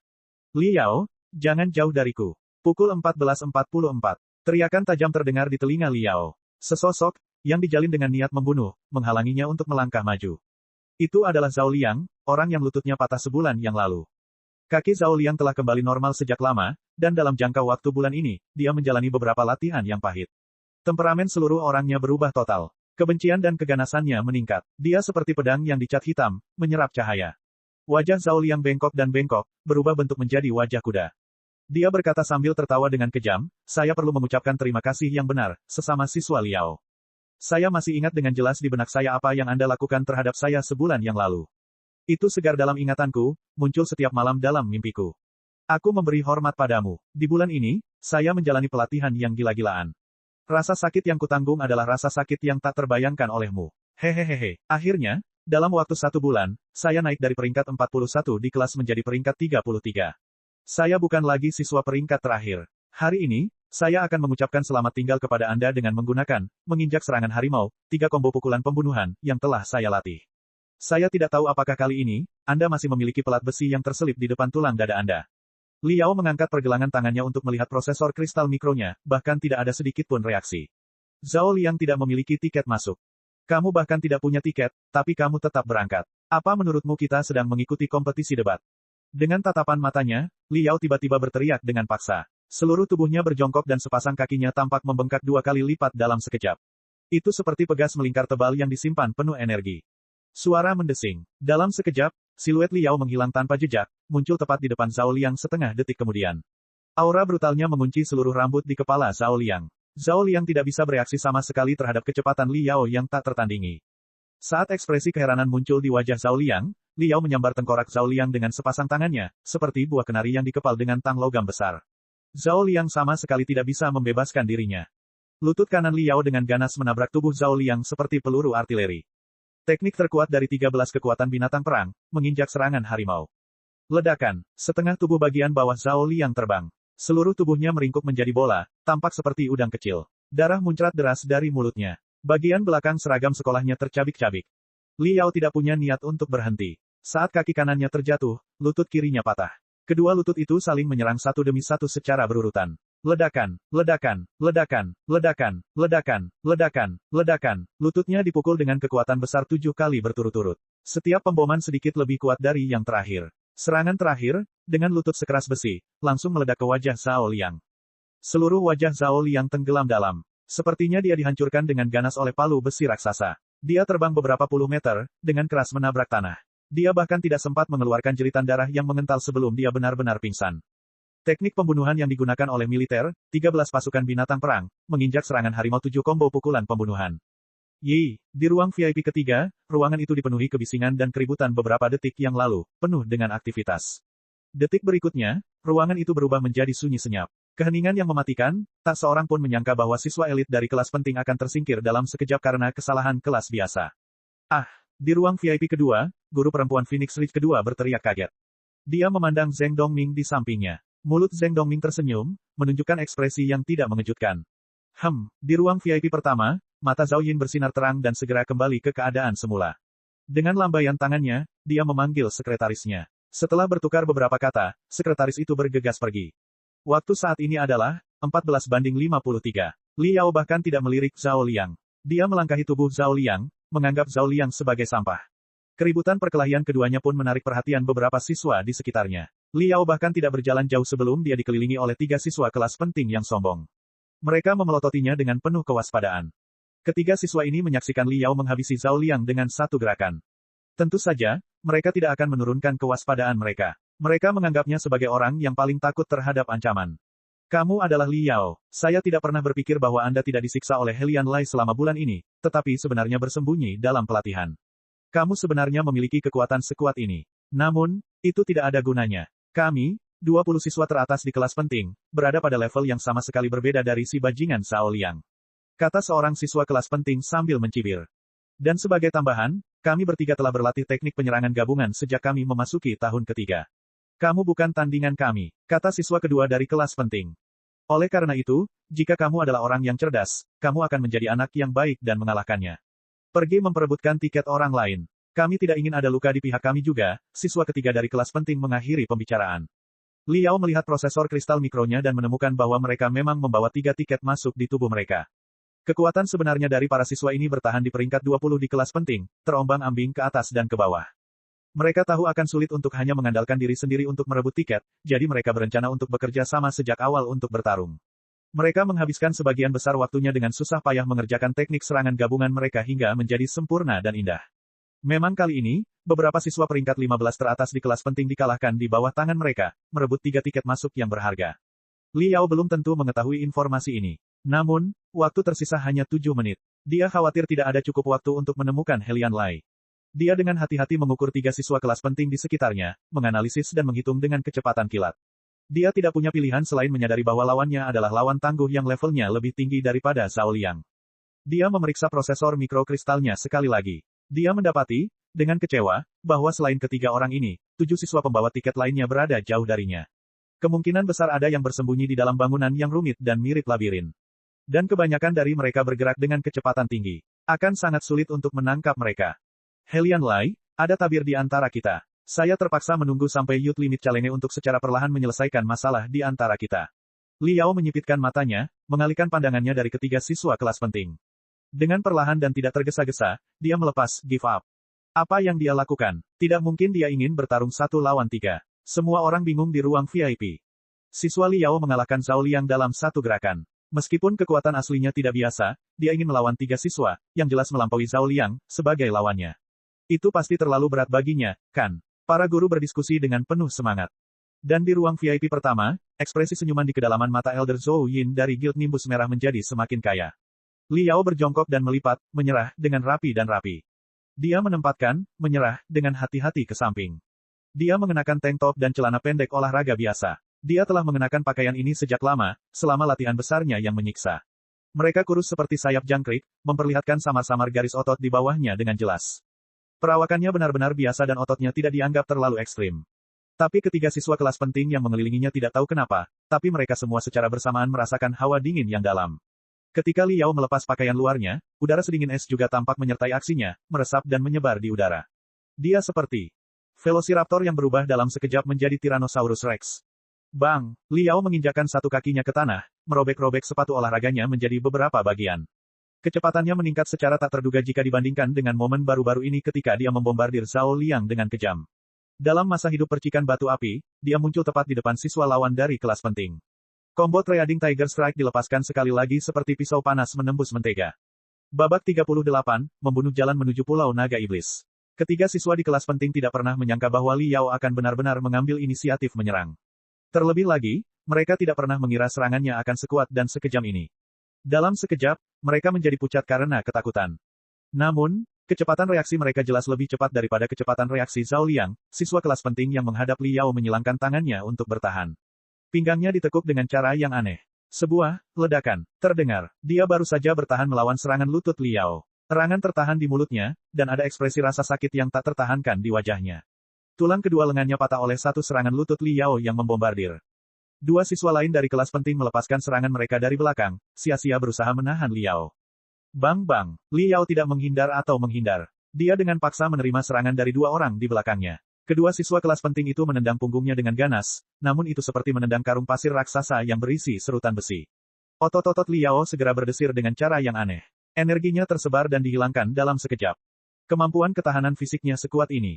Darah kedua siswa kelas penting menjadi dingin. Mereka menyadari gerakan aneh otot-otot Liao. Mereka jelas menyadari bahwa ini adalah teknik penyebaran energi kelas atas yang luar biasa. Di bawah bimbingan khusus seorang ahli militer, tubuh dipukul berulang kali dengan serangan kuat untuk memahami tekniknya. Apakah kita melakukan kesalahan? Orang ini benar-benar monster. Praktis tidak ada perbedaan kekuatan sebenarnya antara dia dan Helian Lai. Bagaimana dia bisa menjadi campuran dari kelas umum? Apakah semua guru di sekolah kita buta sampai sejauh ini? Ketiga siswa kelas penting saling melirik, semuanya melihat ketakutan di kedalaman mata masing-masing. Liao tidak tertarik dengan serangan yang dilancarkan oleh kedua orang itu. Sepasang lututnya, seperti harimau yang turun dari gunung, meledak dengan hebat. Dalam waktu kurang dari 1 detik, dia meledak dengan 11 serangan lutut yang sangat gila hingga tampak seperti keajaiban. Para siswa dari kelas penting di depan tidak dapat menahannya lebih lama lagi, terjatuh ke tanah dengan jeritan yang membekukan darah. Itu adalah pemandangan yang tidak dapat dibayangkan. Teriakan kejutan datang dan pergi secara bergelombang di ruang VIP. Tak satu pun dari penonton yang pernah berpikir bahwa formasi pengepungan 3 siswa dari kelas penting akan benar-benar dipatahkan oleh kekacauan kelas umum, hanya menggunakan metode kekerasan dengan kekuatan murni dan kemampuan fisik untuk memaksa formasi terbuka. Liao mencibir. Dia melangkah dengan langkah besar seperti seekor harimau menerkam seekor domba. Dia mengejar siswa kelas penting yang bersenjata patah untuk melanjutkan serangannya yang tiada henti. Cara serangannya sungguh luar biasa indahnya. Setiap serangan dibombardir secara lurus ke bawah. Tak satu pun dari serangannya mengandung sesuatu yang menipu atau memiliki variasi yang tidak dapat diprediksi. Ketiga siswa kelas penting semuanya bisa mengantisipasi lintasan serangan berikutnya. Namun, mereka tidak dapat menemukan cara untuk menerobos tekniknya. Ini karena kekuatan serangan mutlak Liao terlalu mencengangkan, dan kemampuan ketahanan fisiknya juga terlalu kuat. Liao dengan jelas mempertaruhkan semuanya pada tubuhnya. 3 vs 1. Kamu boleh memukulku 3 kali, tapi aku akan memukulmu sekali. Begitulah adanya. Liao terbiasa menghadapi ahli tingkat iblis, Vian Blade Peng Hai. Menurut Liao, Serangan ketiga siswa kelas penting ini tidak lebih dari sekadar rasa geli. Dan tinju Liao, meski hanya menyentuh pipinya, sudah cukup untuk membuat mereka menangis kesakitan. Beberapa saat kemudian, ketiga siswa kelas penting saling memandang dan tiba-tiba bersiul. Di saat yang sama, mereka berlari ke tiga arah untuk melarikan diri. Tiga siswa kelas penting sebenarnya memilih melarikan diri dalam keputusasaan ketika menghadapi siswa kelas umum. Mereka menghabiskan beberapa bulan secara khusus untuk mempraktikkan taktik ini. Itu dimaksudkan untuk digunakan melawan Helian Lai, tapi sebenarnya mereka menggunakannya untuk melawan siswa kelas biasa. Ini benar-benar. Di dalam ruang VIP, pelatih ketiga siswa tersebut memasang ekspresi rumit di wajahnya. Ketiganya dengan tepat menggunakan taktik pertempuran dengan tepat. Hal ini menyebabkan sang pelatih merasa cukup senang, namun ia merasakan lebih banyak emosi malu dan kaget. Liao, tanpa ragu-ragu, mengejar murid pertama kelas penting tanpa ragu-ragu. Setiap langkah yang diambilnya dapat mendekatkan jarak hampir setengah meter. Tak lama kemudian, mereka hanya dipisahkan oleh ketebalan seutas tali. Siswa kelas penting yang melarikan diri di depannya hampir menangis. Dua siswa kelas penting lainnya berbalik, tanpa ragu-ragu, dari samping, menyebabkan Liao mendapat masalah dari belakang. Kali ini, cara mereka bertarung jelas berbeda. Mereka tidak lagi mengincar bagian vital Liao, melainkan fokus untuk menahan Liao dengan serangan yang melecehkan. Mereka ingin mengulur waktu, tujuannya adalah untuk memungkinkan siswa pertama mengambil jarak tertentu. Ketika kesabaran Liao mulai menipis, ketika dia berbalik untuk menyerang seseorang, orang itu akan berbalik dan melarikan diri tanpa ragu-ragu. Dan ketika Liao mengejar, tidak mau membiarkan targetnya lolos, dua siswa kelas penting lainnya akan mengubah peran mereka. Mereka akan menjadi pelaku pelecehan. Kami bertiga mungkin tidak memiliki kekuatan terkuat di kelas penting, tapi pikiran kami adalah yang paling cerdas dan berpikiran jernih di kelas penting. Rangkaian taktik pertempuran, pelarian pelecehan ini, jika digunakan sepenuhnya, akan sulit diatasi bahkan oleh Helian Lai. Bagaimana Anda bisa menemukan jawaban untuk keluar? Pelatih dari tiga siswa kelas penting menatap terpaku pada hologram, bergumam pada dirinya sendiri. Dia juga melihat waktu yang ditampilkan di hologram. Tenggorokannya agak kering karena terlalu banyak bicara. Kamu tidak punya banyak waktu tersisa, murid Liao. Saat ini, waktu menunjukkan pukul 14.59/30. Hanya ada setengah menit sampai kompetisi resmi berakhir. Akankah keajaiban terjadi? Semua VIP tidak lagi memperhatikan adegan lainnya. Pandangan mereka sepenuhnya terfokus pada pertarungan 1 lawan 3 Liao di hologram. Semua orang memeras otak, namun tidak berhasil, mencoba mencari tahu apakah Liao dapat membalikkan keadaan sulit ini. Semua orang bersemangat dan menantikan hasilnya. Mereka sedang menunggu keajaiban. 27 detik, 26 detik, 25 detik. Kecepatan ketiga siswa kelas penting telah mencapai batas seperti badai. Mereka berlari dengan wajah merah karena tenaga. Mulut dan mata mereka bengkok. Mereka sama sekali tidak memiliki aura dan keanggunan seorang pilihan surga, malah tampak seperti tiga anjing liar. 13 detik, 12 detik, 11 detik. Ketiga orang itu terpaksa mengerahkan seluruh kekuatan mereka, sampai ke tulang mereka. Mereka berlari dengan liar, berlari dengan panik, mereka berlari seperti orang gila. Liao mengejar mereka tanpa henti, menyebabkan mulut mereka berbusa. Lidah mereka mengepak saat mereka terus berlari dengan gila-gilaan tanpa akhir. Seolah-olah binatang iblis yang paling kejam, keji, dan gigi sedang mengejar di belakang mereka. 7 detik, 6 detik, 5 detik. Cacing menyedihkan yang dikejar oleh Liao tiba-tiba kakinya melemah dan terjatuh dari bawahnya. Dia berguling-guling di tanah sambil memegangi kakinya, dia terlalu banyak berlari dan membebani tubuhnya secara berlebihan, menyebabkan kram di kakinya. Dua orang yang tersisa mengeluarkan seruan perang secara bersamaan. Mereka melemparkan diri mereka ke udara dan dengan gigi berpegangan pada Liao. 3 detik, 2 detik, 1 detik. Dengan suara gemuruh yang keras, otot-otot seluruh tubuh Liao membengkak, dengan paksa membuat dua siswa kelas penting itu terbang. Mereka terjatuh telentang. Waktu sudah tepat pukul 15. Kompetisi telah usai. Suara bel yang indah dan tajam berbunyi di seluruh kampus. Kami menang. Kami bertahan sampai akhir yang pahit. Ketiga siswa itu awalnya terkejut, tetapi tak lama kemudian mereka melompat-lompat liar kegirangan. Mereka saling berpelukan sambil tertawa dan menangis. Sepertinya lawan yang mereka hadapi saat itu bukanlah siswa kelas biasa, melainkan raja kampus seperti si Jiaxue atau Helian Lai. Saya berhasil mendapatkan tiket. Siswa pertama mengeluarkan harta karun dari dadanya, sebuah kotak kecil yang diukir dengan mesin terbang. Dia melambaikannya dengan penuh semangat dan meraung keras. Saya berhasil mendapatkan tiket. Siswa kedua juga menimbang tiket masuknya sendiri. Wajahnya penuh harapan setelah badai, ekspresi dengan air mata kebahagiaan. Mana tiketku? Siswa ketiga meraba seluruh pakaiannya dengan bingung. Dia tidak bisa merasakan apapun. Dia berpikir, perhatiannya teralihkan, dan sepertinya menyadari sesuatu. Dia memandang ke arah Liao saat wajahnya tiba-tiba berubah pucat pasi. Liao duduk bersila di tanah.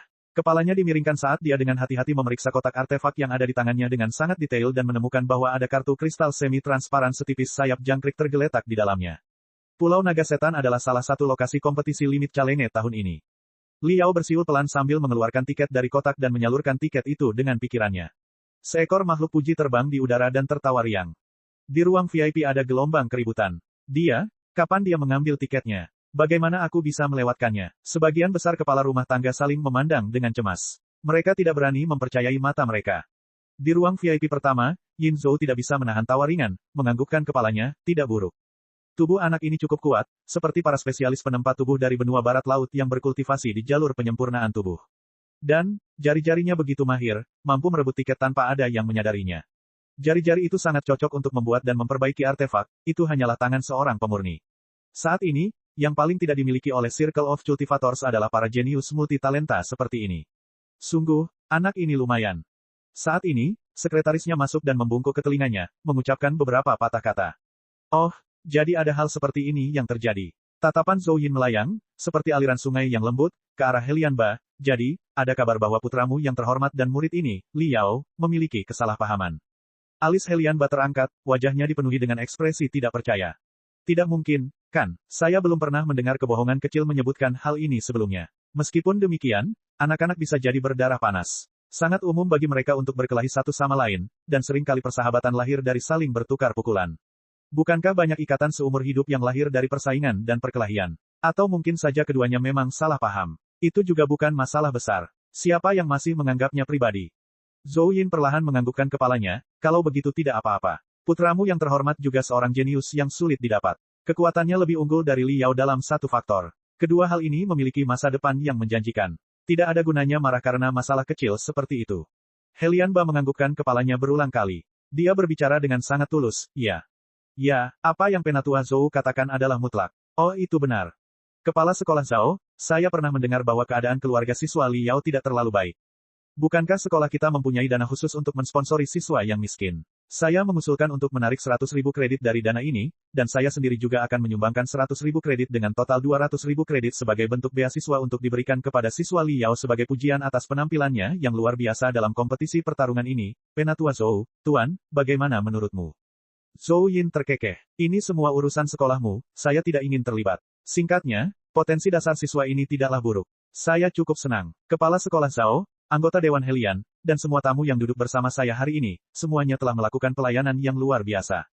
Ketika pidatonya berakhir, jantung Helianba kembali tersangkut di tenggorokannya. Dia merasa baru saja diambil dari kamar mandi, punggungnya penuh keringat dingin. Li Yao, cahaya mengerikan melintas di kedalaman mata Helianba saat Helianba mengingat nama ini. Di panggung utama gedung sekolah pertama, Helian Lai dan si Jiaxue berdiri berseberangan di atas panggung.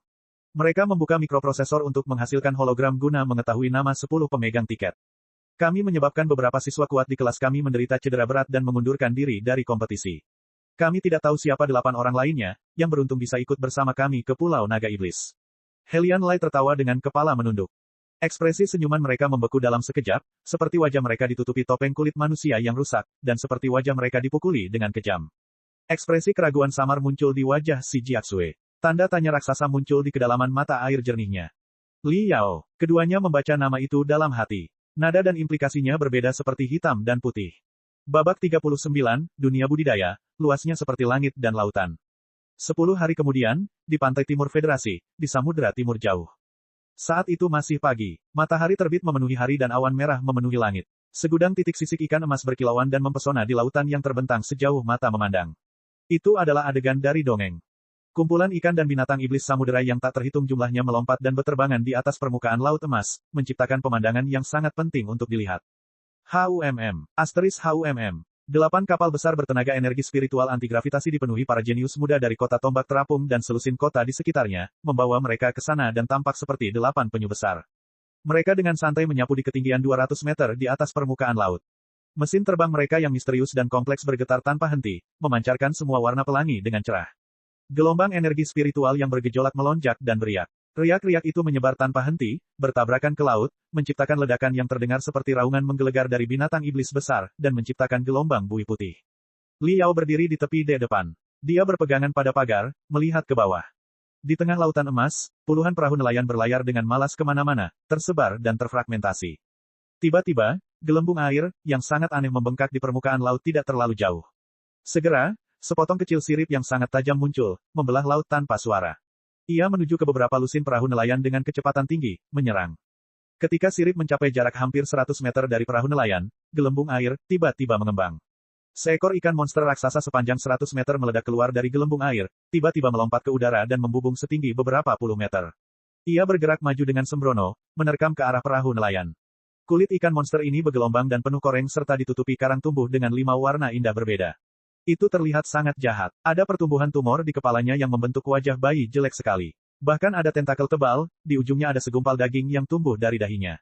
Asteris pop, bola daging itu bergerak saat menembakkan petir biru yang meledak-ledak. Asteris WAUM. Ikan monster itu membuka mulutnya, mengeluarkan tangisan aneh seperti tangisan anak kecil. Mulutnya aneh dan sangat besar. Mulutnya benar-benar terbelah sampai ke tengah tubuhnya, dan gigi-giginya yang bergerigi terisi penuh di dalam mulutnya yang menganga. Mayat binatang laut yang busuk bahkan terlihat tertusuk di atas beberapa lusin gigi bergerigi setajam silet. Li Yao tidak punya waktu untuk berteriak kaget. Dalam sekejap, sepertinya semua perahu nelayan telah terbangun dari keadaan pingsan. Mereka bergerak dengan kecepatan yang sebanding dengan kilat, membelah ke segala arah. Ikan raksasa yang sangat besar itu terlempar ke udara. Tubuhnya, yang beratnya lebih dari 10.000 pon, sekali lagi menghantam laut, menciptakan gelombang raksasa yang menjulang tinggi. Perahu-perahu nelayan yang baru saja melarikan diri memutar kemudi satu persatu, membentuk pengepungan secara samar. Ikan monster raksasa itu mencoba melarikan diri melalui udara sekali lagi tetapi dihadang oleh perahu nelayan yang tiba-tiba menembakkan jaring. Jaring ini tampaknya merupakan artefak yang dibuat dan disempurnakan oleh para pembudidaya. Mereka saling terhubung dan melingkar di udara, membentuk pola bintang berujung 8 yang bersinar dengan kemegahan dan cahaya. Itu adalah mesin terbang yang menarik perhatian dan mempesona yang segera berubah menjadi jaring raksasa yang menutupi langit dan menutupi bumi. Ia jatuh, melesat langsung ke arah tengkorak ikan monster raksasa itu. Tiba-tiba, ikan monster raksasa itu bergemuruh dengan raungan yang mengandung keterkejutan sekaligus kemarahan. Tubuhnya terpelintir dan bergoyang dengan liar, menciptakan gelombang yang mengamuk dan menyerbu. Permukaan laut yang masih tenang dan damai telah berubah, dalam sekejap, menjadi medan perang yang bergelombang dengan aura kematian. Tapi betapapun kerasnya ikan monster itu berjuang, ia tidak mampu melepaskan diri. Entah dari bahan kerajinan apa jaring ikan ini dibuat, tapi begitu jaring itu bersentuhan dengan air laut, jaring itu menyusup secepat kilat hingga tertanam ke dalam tubuh ikan monster raksasa itu. Jaring tersebut terikat erat pada kulit sehingga menyebabkan kulit terbelah dan pecah-pecah. Darah yang kemudian mengalir berwarna hijau tua, mencemari sebagian besar permukaan laut, dan mengeluarkan asap amis yang berbahaya. Bahkan Li Yao, pada jarak beberapa ratus meter di udara, terpengaruh oleh bau asap berbahaya, menyebabkan matanya pingsan dan kepalanya pusing.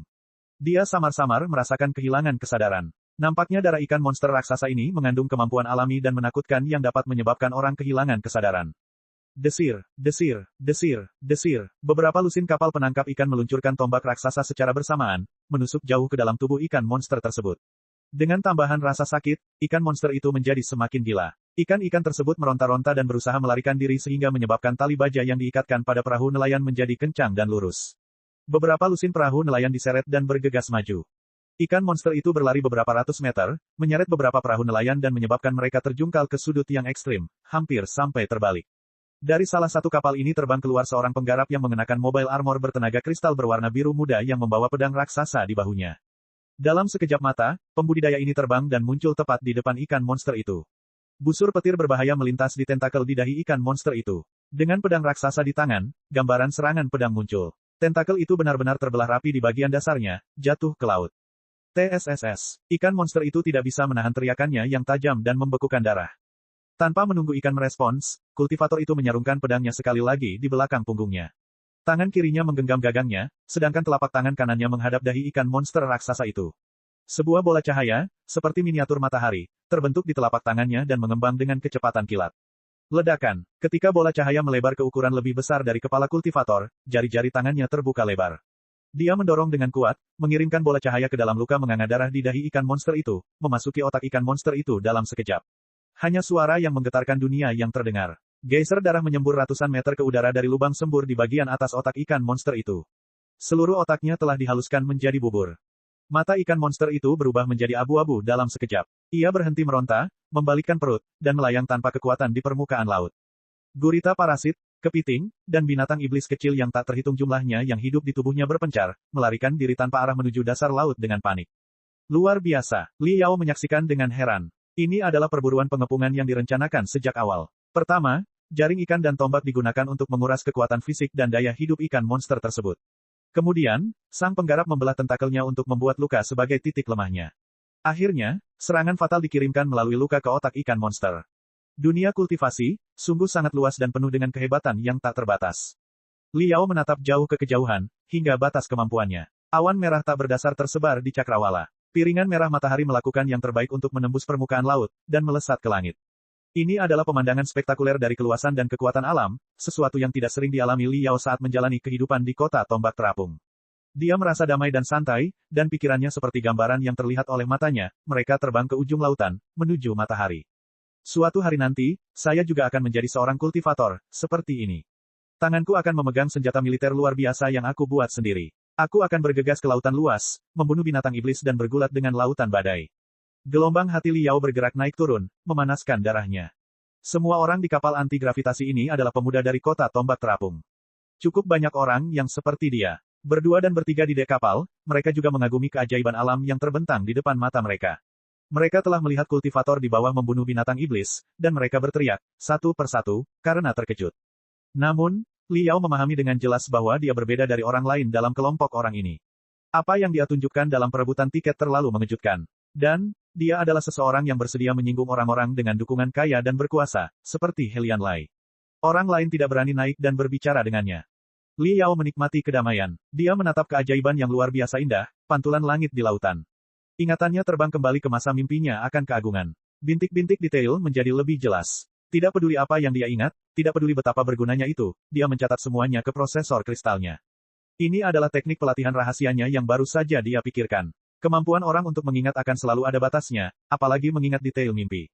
Liao takut jika beberapa detail menjadi jelas, saat terbangun, semuanya akan terlupakan sepenuhnya. Kenangan tentang Ouyezi tidak diragukan lagi merupakan harta karun berharga yang setara dengan kekayaan seluruh bangsa. Tidak peduli seberapa berbintik-bintik ingatannya, setiap pecahan mampu memberikan manfaat yang besar. Hari-hari ini telah berlalu dengan Liao yang memutar pikirannya. Dia berhasil mengingat banyak hal. Dia mampu meraba-raba di kedalaman pikirannya dan menemukan apa yang tampak seperti pintu geser raksasa yang tertutup rapat. Dia bahkan bisa mendengar suara yang masuk ke dalam, suara kelap-kelip harta karun. Yang dia butuhkan hanyalah satu langkah kecil. Lalu, dia akan bisa mewarisi semua ingatan Ouyezi. Tepat pada saat itulah aroma alkohol yang samar menyerang lubang hidungnya. Seekor chupster dengan mata seperti kucing dan pakaian bagus bersandar di pagar di samping Liao. Anak muda ini berkata, pemandangan ini sebenarnya tidak buruk. Benar kan, teman sekelas Liao? Murid Liao tiba-tiba berkontraksi. Dengan acuh tak acuh, dia mencabut hologram prosesor kristalnya. Dipenuhi dengan kewaspadaan, dia berkata, bukankah kamu Zheng Dongming, teman Helian Lai? Bab 40, berbagai jenis penggarap. Bab 40, berbagai jenis penggarap. Penerjemah, Scrifon H. Editor, Geoffrey Lanchen. Tidak, aku bukan teman Helian Lai. Aku adalah teman babinya. Lubang hidung Zheng Dongming melebar saat dia tertawa kecil sebagai jawaban. Apakah ada perbedaan? Liao menatap kosong. Menjadi mitra dalam dekadensi berarti, Helian Lai dapat menemukan saya jika dia ingin makan, minum alkohol, balapan di angkutan umum, bermain dengan gadis-gadis. Pada dasarnya, apapun yang membawa kesenangan tidak masalah. Tapi jika itu untuk membantunya menghajar seseorang, terutama seseorang yang kekuatan sebenarnya telah meningkat pesat dalam sebulan, dan yang aktualisasi kuotinnya meningkat beberapa lusin %, orang yang sangat luar biasa ini. Lalu Helian Lai melebih-lebihkan persahabatan kami terlalu banyak. Zheng Dongming tertawa kecil, lalu mendekat selangkah ke sisi Liao. Liao dengan tenang menjauh darinya. Jadi, kamu di sini bukan untuk membuat masalah denganku. Zheng Dongming menyenggolnya sekali lagi. Tampaknya dia tidak memahami sikap dingin Liao. Dengan ekspresi tenang, dia berkata, tahukah Anda berapa banyak jenis anggur berkualitas yang ada di Federasi? Berapa banyak restoran yang jauh dan dekat? Berapa banyak gadis yang memasuki industri hiburan? Liao mengedipkan matanya. Dia merasa tidak bisa mengikuti tempo bicara Zheng Dongming. Tidak, jadi apa jawabannya?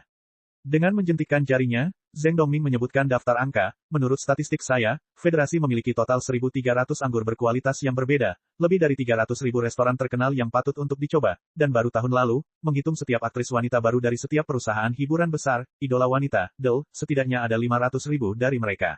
Zheng Dongming berhenti sejenak untuk menghela nafas. Kamu harus tahu bahwa aku adalah anak dari orang tua yang kaya dan berkuasa dengan uang dalam jumlah besar. Ada banyak jenis alkohol yang menunggu untuk saya cicipi. Begitu banyak makanan lezat untuk saya makan. Begitu banyak wanita yang menakjubkan dan sangat cantik, yang perlu kulakukan hanyalah batuk ringan, dan mereka menjadi seperti sucubi, menelanjangi diri mereka sendiri, menelanjangi diriku sendiri dan mendorongku ke tempat tidur. Bagaimana menurutmu? Kenapa aku harus berhenti minum alkohol secukupnya, berhenti makan makanan lezat, dan berhenti bercinta dengan perempuan? Mengapa saya membuang-buang waktu saya yang berharga untuk datang menyebabkan masalah bagi Anda? Liao memicingkan matanya, mengamati Zheng Dongming selama setengah menit. Tiba-tiba, dia mulai tertawa. Sama seperti Zheng Dongming yang tertarik pada Liao, pada saat ini, Liao juga menjadi sedikit tertarik pada Zheng Dongming. Liao mengangkat bahunya. Tentu, kamu di sini bukan untuk membuat masalah. Tapi untuk apa kamu datang ke sini? Apakah Anda ingin bekerja sama dengan saya? Untuk bertarung 1 lawan 1 di Pulau Naga Iblis. Zheng Dongming berkata, itu hanya tujuan pertama saya. Tujuan utamanya adalah saya ingin mengobrol dengan Anda. Sekadar percakapan. Jika saya menggunakan istilah dari dunia budidaya kuno untuk menjelaskannya, maka saya akan mengatakan saya datang ke sini untuk menanam benih karma. Tidak ada lagi.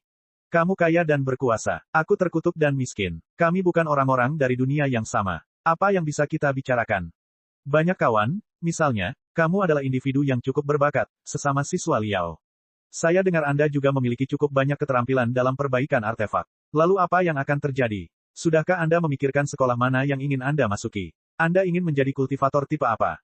Apa maksudmu, tipe penggarap? Bahkan ada banyak jenis kultivator yang berbeda. Sebenarnya, Liao belum pernah mendengar hal seperti itu. Dia masih percaya bahwa hanya ada satu jenis penggarap, dan itu adalah mereka yang terbang melintasi langit dengan pedang terbang, berkeliling membunuh. Hanya kultivator jenis itu. Zheng Dongming memiliki keyakinan tertentu, jika Anda tidak tahu, datanglah. Mari kita duduk dan mendengarkan Tuan Muda Zheng perlahan menjelaskan ekspresi wajahnya. Dengan sangat bangga, dia menatap Liao. Dia berdeham dan berkata, di dunia budidaya kuno 40.000 tahun yang lalu, tentu saja, para kultivator tidak dipisahkan menjadi beberapa tipe. Hanya ada satu jenis kultivator. Paling banyak, ada orang-orang yang berkultivasi di jalur setan, jalur iblis, tetapi itu tidak masuk hitungan, hanya sumber energi spiritual mereka yang berbeda. Dan 40.000 tahun setelah era budidaya modern, masyarakat telah memisahkan berbagai jenis pekerjaan dengan lebih halus. Penggarap juga telah dipisahkan menjadi 6 tipe utama. Dia mengulurkan tangan kanannya yang gemuk, membuka jari-jarinya. Dia menggerakkan ibu jarinya dan berkata, tipe pertama juga yang paling umum, paling biasa, dan itu adalah kultivator tipe pertempuran. Kultivator tipe pertempuran adalah tipe yang paling sejalan dengan pandangan tradisional kebanyakan orang tentang seperti apa seorang kultivator. Kurang lebih, mereka terbang dengan pedang terbang. Mereka melakukan perjalanan tanpa hambatan kemanapun untuk bertarung 1 lawan 1 dengan binatang iblis. Anda harus mengetahui jenis penggarap ini. Saya tidak perlu menjelaskan lebih lanjut, kan? Liao menganggukkan kepalanya. Jelas sekali, dia mengerti apa itu kultivator tipe pertempuran. Hanya saja dia tidak pernah menyangka bahwa sebenarnya ada 5 tipe kultivator berbeda di luar kultivator tipe pertempuran. Misteri macam apa, yang dimiliki oleh 5 jenis kultivator lainnya? Zheng Dongming melengkungkan jari telunjuknya, melanjutkan, tipe kedua adalah tipe admin dari penggarap. Kultivator jenis ini mungkin tidak memiliki energi spiritual terkuat, namun mereka memiliki kemampuan komputasi terbaik. Mereka dapat, dalam waktu yang diperlukan untuk menyalakan percikan api, melakukan beberapa juta, bahkan beberapa puluh juta, bahkan lebih dari 100 juta perhitungan telepati. Dari arus informasi yang sangat besar dan tak ada habisnya, mereka dapat menemukan pola dan struktur tersembunyi dan bahkan memprediksi arah bagaimana segala sesuatunya akan terjadi. Mereka membuat keputusan yang paling optimal, saya yakin Anda tidak akan mengerti dari cara saya berbicara. Izinkan saya memberi Anda sebuah contoh. Wali kota sebuah kota besar dengan populasi 10 juta orang. Seorang jenderal yang memimpin seluruh pasukan. Pimpinan sebuah perusahaan besar. Ketua-ketua sebuah guild. Mereka semua membutuhkan seseorang untuk membuat strategi besar dan menjalankan administrasi. Kultivator tipe admin paling cocok untuk pekerjaan ini. Listrik mengalir di benak Liao. Segera, dia merespons dengan menganggukkan kepalanya secara otomatis. Ada spesialis dalam bisnis. Seseorang dengan kekuatan tempur berbeda dengan seseorang yang memimpin pasukan dalam jumlah besar. Mampu meratakan gunung dengan satu kepalan tangan yang meledak tidak mencerminkan kemampuan menjadi pemimpin guild yang cakap. Kultivator tipe admin memang memiliki nilai eksistensi tersendiri. Zheng Dongming menambahkan lebih banyak kata, saat ini, orang dengan posisi tertinggi di Star Glory Federation kita adalah Ketua Kongres, Su Haoran. Dia adalah kultivator tipe admin yang mencapai tahap Yuanying. Konon otaknya mengalami perkembangan yang luar biasa. Ketika energi spiritualnya mencapai batas maksimalnya, dia dapat memproses lebih dari 80 juta pikiran secara telepati setiap detik. Dia bisa dikatakan sebagai prosesor superkristal dalam wujud manusia. Hanya dengan kecakapan perhitungan seperti ini seseorang dapat memimpin negara sebesar ini. Bahkan pembicara Su Haoran adalah seorang kultivator tipe admin. Liao terpaksa memiliki tingkat rasa hormat yang baru terhadap tipe ini. Namun, dia memahami dirinya sendiri dengan tegas, dia tahu dia tidak diciptakan untuk ini. Segera, dia kembali menjadi dirinya sendiri dan bertanya, lalu, apa tipe ketiga? Zheng Dongming mengayunkan jari tengahnya dan berkata, tipe ketiga adalah kultivator tipe penelitian.